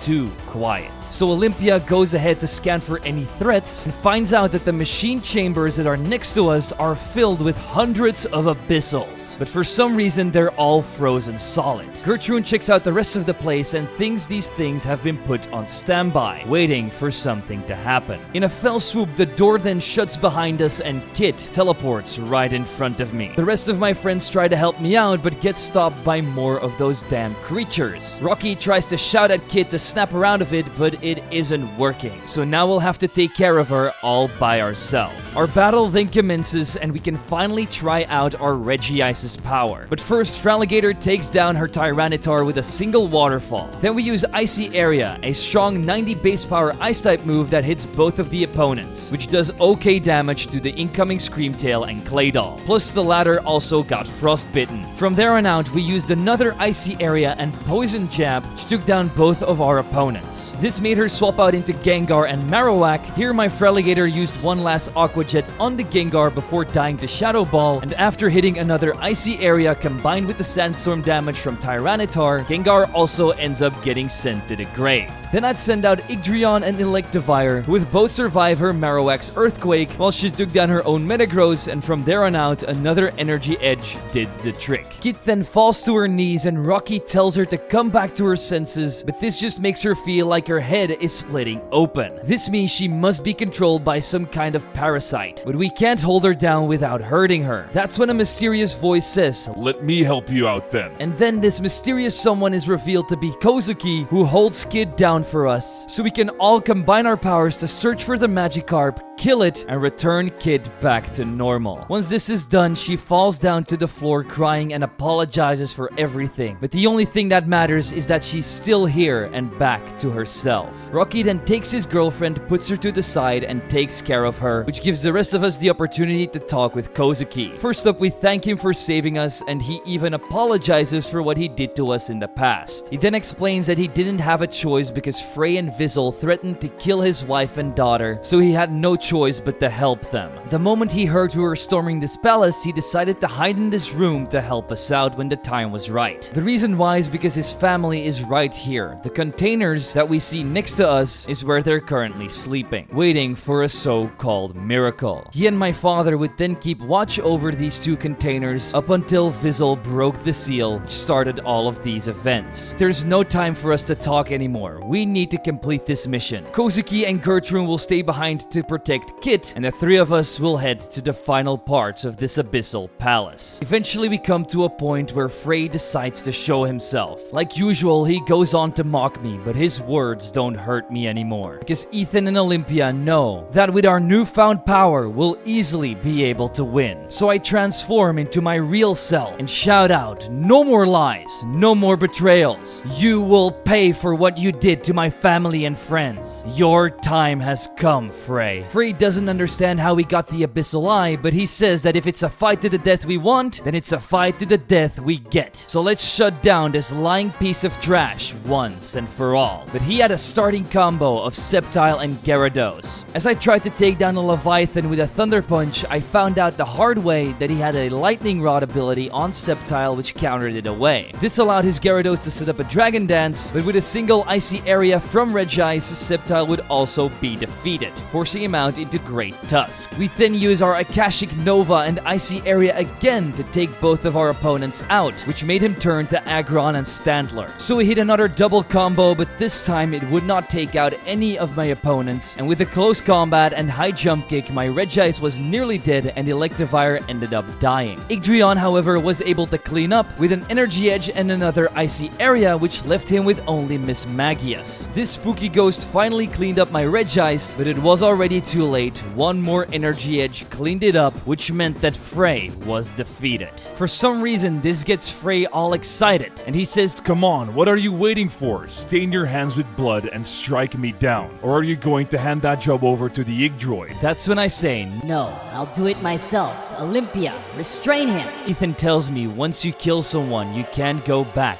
but I am not planning on killing this guy. Death would be way too merciful for something like him. I'll be giving him something way worse by pulling out the Abyssal Shard and wishing for this vile creature to turn into what he despises most, by transforming him into the symbol of the sacred tree and using his own life force as the price. He transforms into a tiny little tree stump. Frey shouts in agony, and then in a flash of light, the perfect ending for someone like him. The three of us then regroup. I get my mind back in the game, because whatever is waiting for us behind that final door will be the end of the line. With courage and strength in our hearts, we enter to seize our destiny and end this war within the heart of the labyrinth. Here's where we see our father, and the moment I run up to him, the floor falls away behind us, which means Olympia, Ethan, and I have been separated. I demand that he gives my father back by transforming into my true form, but it doesn't faze him at all. The ritual is nearly complete, and very soon his master will ascend beyond power that we could possibly fathom. And as a side effect, my beloved family will vanish into nothingness, and Abyssal doesn't seem to care at all. And to try and hold me back, he starts a battle with me. Here we start off against the slacking and roaring moon. So I use my signature icy area combined with Dust Noir's power-up punch to knock out the prehistoric salamans and take away about half of Slacking's HP. The turn after this, he brings out a corrupted Omastar that seems to resemble the Abyssal One itself, so I decide to use another icy area to take down Slacking and do okay damage on it as well. So he decides to bring in a Dust Noir of his own. I then use more areas and shadow sneaks to take down this Omastar, but Dust Noir's shadow force cracked my Regice into a million pieces. I then brought in Electivire while he sent out my Tiena. His Dust Noir then finishes off mine with a sucker punch, so I'm forced into Igdrion. I then used a couple more Novas to take these two down, which left him with just Magnezone.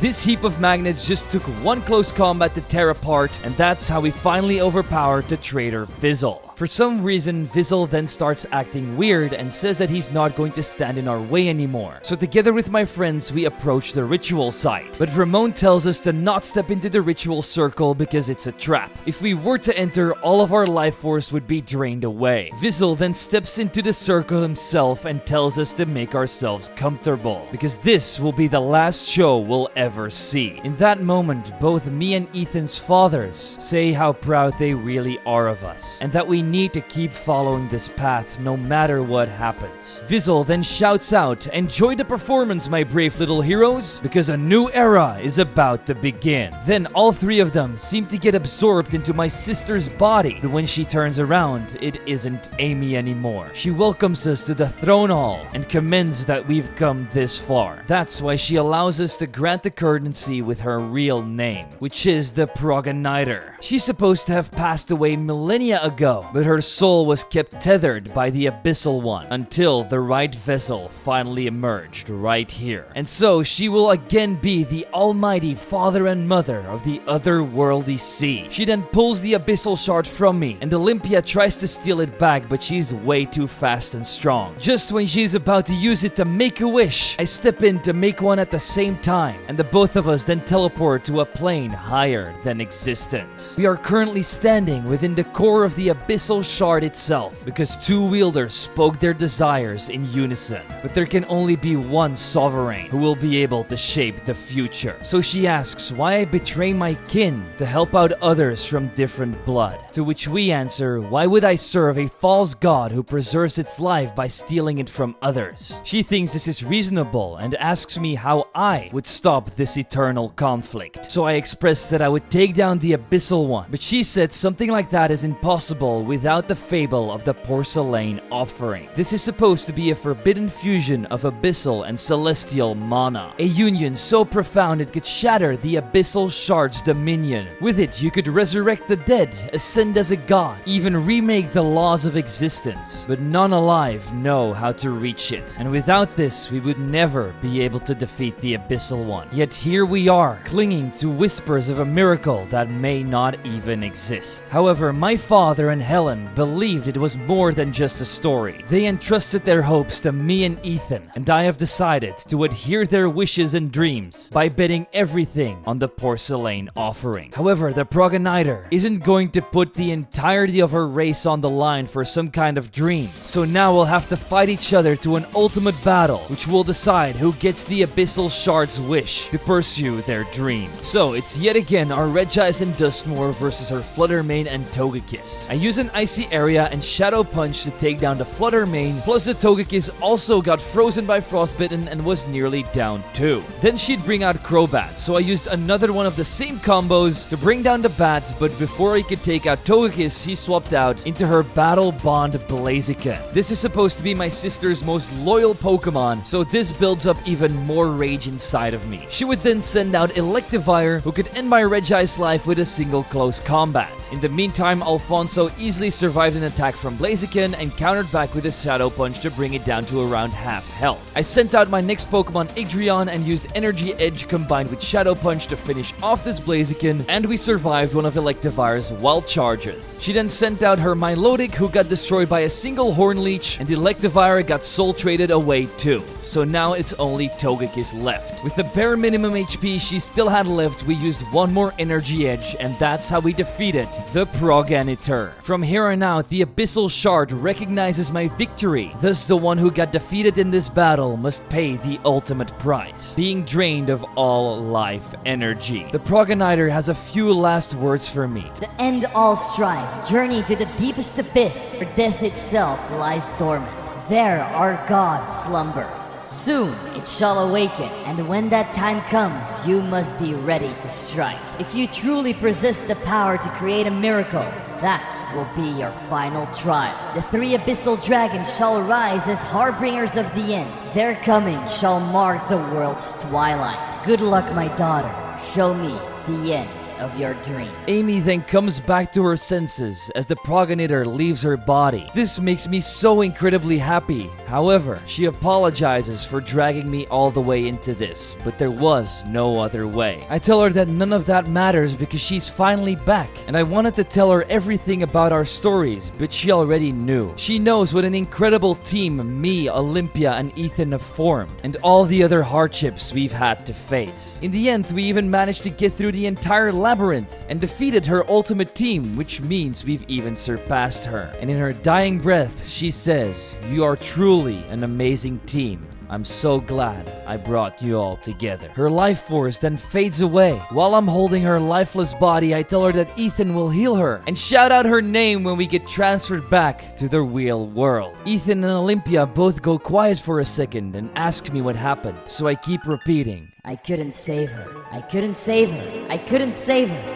I couldn't save her! All the struggles we went through, all the obstacles we've overcome, what was it all for? Olympia and Ethan then come up to me and give me a big group hug and reassure me that we did everything we could. It's not my fault, because sometimes, no matter how hard we try, we can't save everyone. This might hurt so much, but we can't let their deaths be in vain. We have to keep moving forward. And even though it might seem hard now, it's what Amy and the rest would have wanted. So together, the 3 of us will find a way to defeat the Abyssal One once and for all. After this moment, a couple of weeks pass, and we're currently standing in front of Amy's grave. And we promise that we'll live on for her and for everyone who believed in us. And we will find a way to protect this world she loved. We then turn around to see all of our friends who are still here with us, and they will be right behind us forever to give us the support whenever we need. So we say goodbye to Amy and thank her for everything, and then go out into the open world to find the secret of the Porcelain offering. After all of these events, we are not sure where to get started, and after a while our fighting spirit seems to dim down a bit, so we skip to 3 months later. On that fateful day, I was sitting around in my house until at one point Olympia and Ethan come in to check on me. You see, Lixin is opening a cafe and they want me to come to the grand opening. So we travel to Talga together and step foot into Lixin's new cafe. Here we congratulate the man himself with the new grand opening, and shortly after after, me, Kit, Olympia, and Ethan sit down together at a table to have some coffee. Here we talk about what everybody did in the last 3 months, and so we learned that Ethan has been practicing his medicine and healing together with Gertrude. Kit went on a big trip to Rocky's home island, where they spent some quality time together, and Olympia's activities have been classified as secret, and she's only willing to explain them to me if we agree to one condition. Everybody is worried about me because I barely leave the house and have stopped battling altogether. So I tell them that ever since Amy passed, I just lost all the will to fight, and the words of the progenitor keep running through my head. So that's when Olympia tells me that she's been researching the Porcelain offering for the last 3 months, but she isn't spilling a single word until she sees the fire in my eyes again. So they present a challenge to me.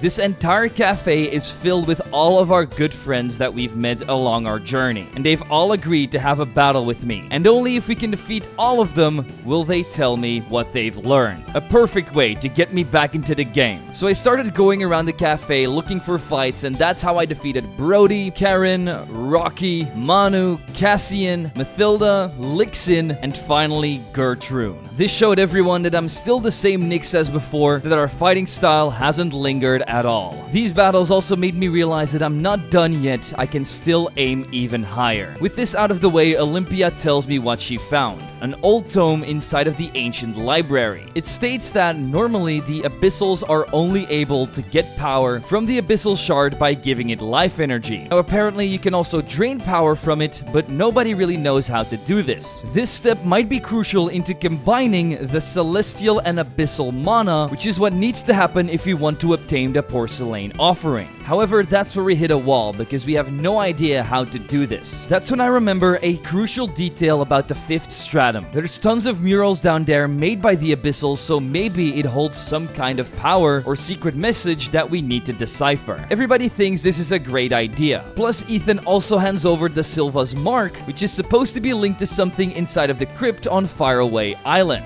With our next objectives set in stone, we better head out quick to get them done. Of course, I wanted to do some extra exploring before we headed into this final part, so I started completing all the side quests that I hadn't done yet. This gave me access to the EV editor, which you can use to redistribute your Pokemon's EVs by paying a fee. So I made all of my Pokemon the strongest versions they could ever become, and then went over to the desert where we found a new cavern that hosted the legendary Regirock. Just like with Regice, he had an entire new design, and I knew the Regitrio was going to be crucial if we wanted to capture their leader, Regigigas. So after lobbing about 1 billion Ultra Balls at it, we eventually captured this too. Then I sailed the 7 seas again and dug down in Gornil. This is where we found the 3rd and final sealed chamber, where you guessed it, we ran into Registeel, who looks like a suit of armor now. This still didn't make him able to block my Pokeballs, so in a matter of minutes, he would also join my ranks. With these 3 giants in my party, I headed back over to Faraway Island and used Silva's mark to open up a secret passageway that led me to an ancient altar. From there on out, my 3 Regis started reacting with it, which summoned their one and only boss, Regigigas. This thing looked absolutely awesome. I love the redesign, and I personally think it fits the aesthetic of the game so well. Eventually, even this Titan would bow down to me, which made us realize that it didn't have the slow start ability anymore. Instead, it had Filter, which weakened super effective attacks. It also had an insane attack stat and was pretty fast for such a giant. Now that we had the power of a literal god by our side, we headed back to the 5th stratum to check out the murals. Here we learn, after Olympia scans the mural, that the answer was under our noses the entire time. We really were idiots, because Kit is quite literally the manifestation of Abyssal and Yggdrasil energy. But the problem is she doesn't know how to control mana yet, and it doesn't seem like there's time, because that's when the voice of the Abyssal One springs into my head and says, "It's already too late, my little Abyssal princess." That's when an earthquake starts to happen, which means the Abyssal One is finally waking up.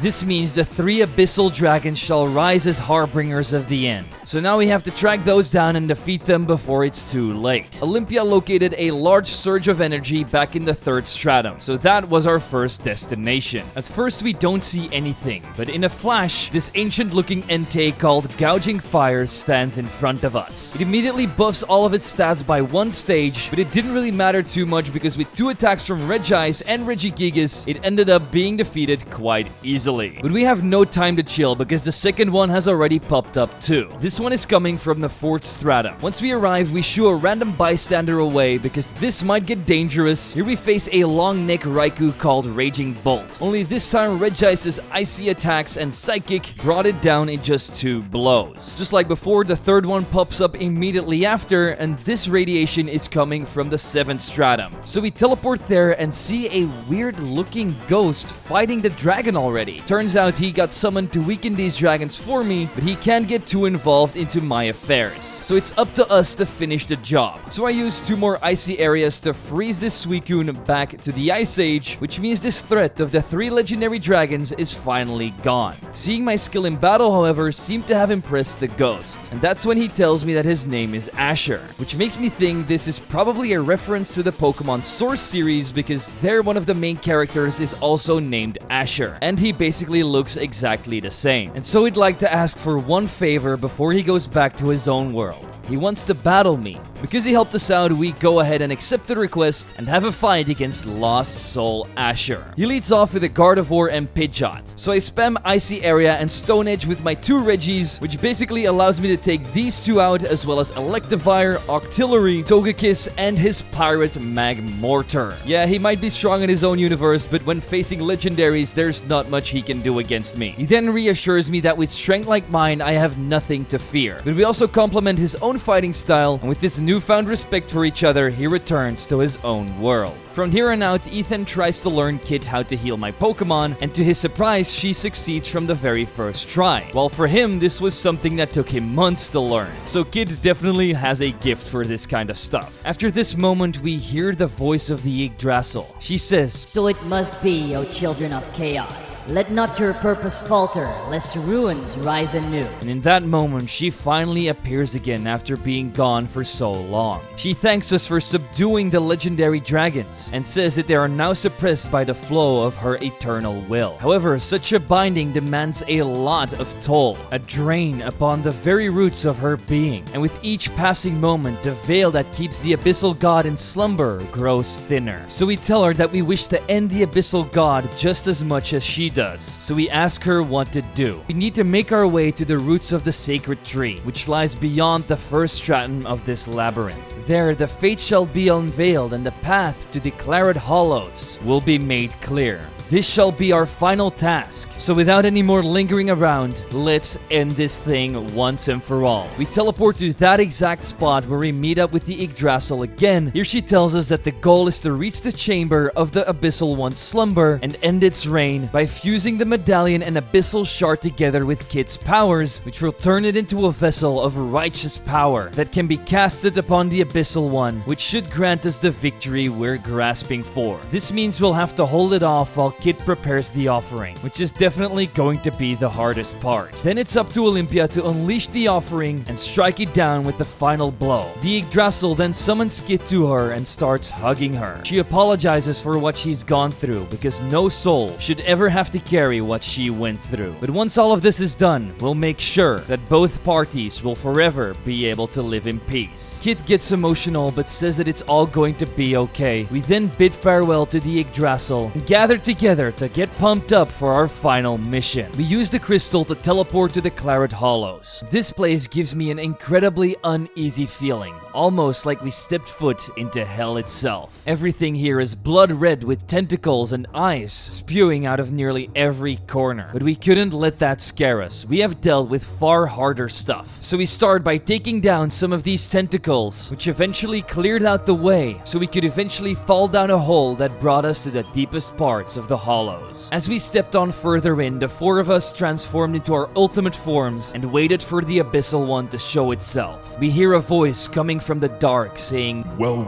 look who finally made it. You've got guts, I'll give you that, though I doubt they'll still be intact for much longer. Ethan shouts out for him to show his face, but instead of showing his real body, he teleports one of those minions in front of us again. It starts to mock us again, but I've had enough of this and slice it down in one fell swoop. Ethan finally decides to drop the act and shouts out that we've just signed our damn death warrant. I'll bathe in your blood as a tribute to my return, and when I'm done with you, the entire world will drown in it. The boundary between another dimension then comes undone as the Abyssal One spews out of it and attacks me from behind with its disgusting body. And that's when I get my Pokemon ready so we can hold him back from attacking our friends who are preparing the final attack. All he had to do was take down his all-seeing Abyssal Eye first, preceded by slashing up 5 of his tentacles. With the power of my Regis, we were able to hold him back and weakened him just enough to drive him into a corner. But he gets cocky again, saying that we just put a scratch on him and that it would take a miracle for him to be killed. Luckily, that's what we have right here behind us. Kit uses all of her power to create the weapon that's going to put an end to this. The Porcelain offering has finally arrived. The Abyssal One can't understand that low life forms like us can somehow create this vast amount of power, and so I speak out. From our bonds is born the certainty of tomorrow, not from blood nor origin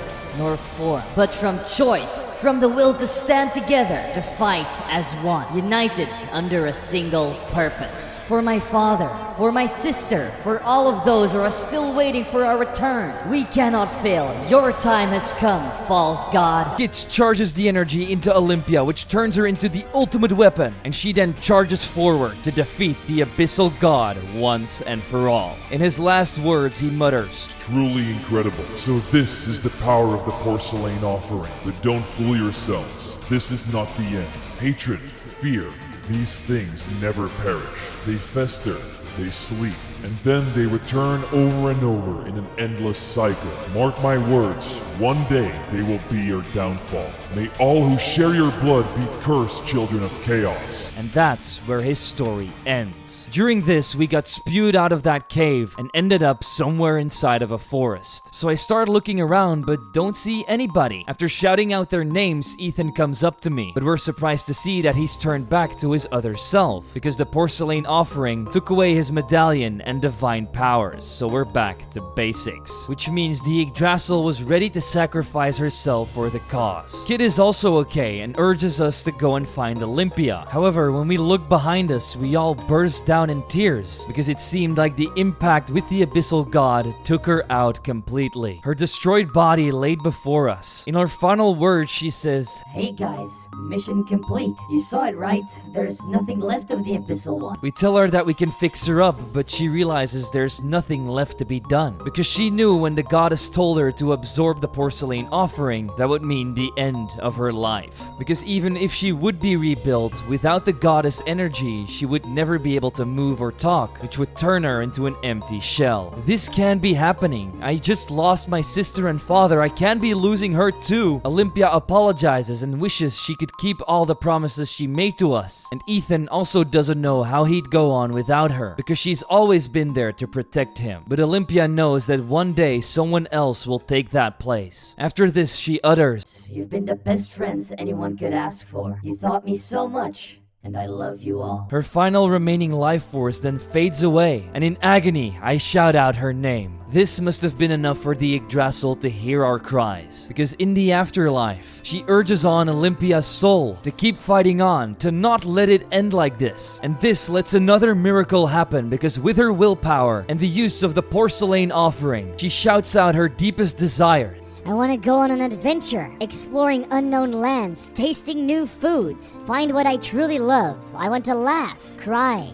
grow, grieve. I want to be able to change and love someone. I want to become human so I may remain close to those I hold dear. The Yggdrasil hears this wish and uses her power to rebirth her into a human. In a flash of light, Olympia stands behind us, and the moment that we realize that she's back in the flesh, we were supposed to give her a group hug, but she's butt naked. However, she doesn't care because nothing is too insane for those who can make miracles happen. So let's try to finally enjoy our lives by heading back to Talga and eat fighting like there's no tomorrow. And so the millennia-old war between the heavens and the abyss comes to an end. The children of chaos, guided by resolve and unyielding hearts, shattered every barrier that stood in their way, and ahead lies a world brimming with boundless possibilities. But that is a story yet to be told. Many years later, we pan to a house. Here we see a little child called Aglaela getting ready to roll out on her very first expedition. Turns out she's the child of Ethan and Nyx, because they ended up as a couple in the future. Together, they reminisce on how happy their child looks, which is just like them back when they first entered the labyrinth. And now they even created this place where everybody can live in harmony. They share one last moment of love and friendship together, and that's where everything plans to black, because this story might be over for now. But the lead developer on Pokemon Odyssey, Paco, had a few last words to say. He wants to thank everybody from the bottom of his heart for joining us on this journey. And while the adventure of Nyx, Ethan, and Olympia comes to an end, a happy one, full of hope, and well, still pretty open-ended, a finale that truly dares to dream, which is exactly why he thinks it's only fair to say that we'll see him again in Pokemon Odyssey 2, Heroes of Lemuria. You have no idea how incredibly excited this makes me, because Pokemon Odyssey was an absolute masterpiece. The story, characters, setting, region, everything just came together as a perfect whole. I would truly recommend playing this game to anybody that is a fan of Pokemon or Etrian Odyssey, because there aren't many other ROM hacks or fan games that do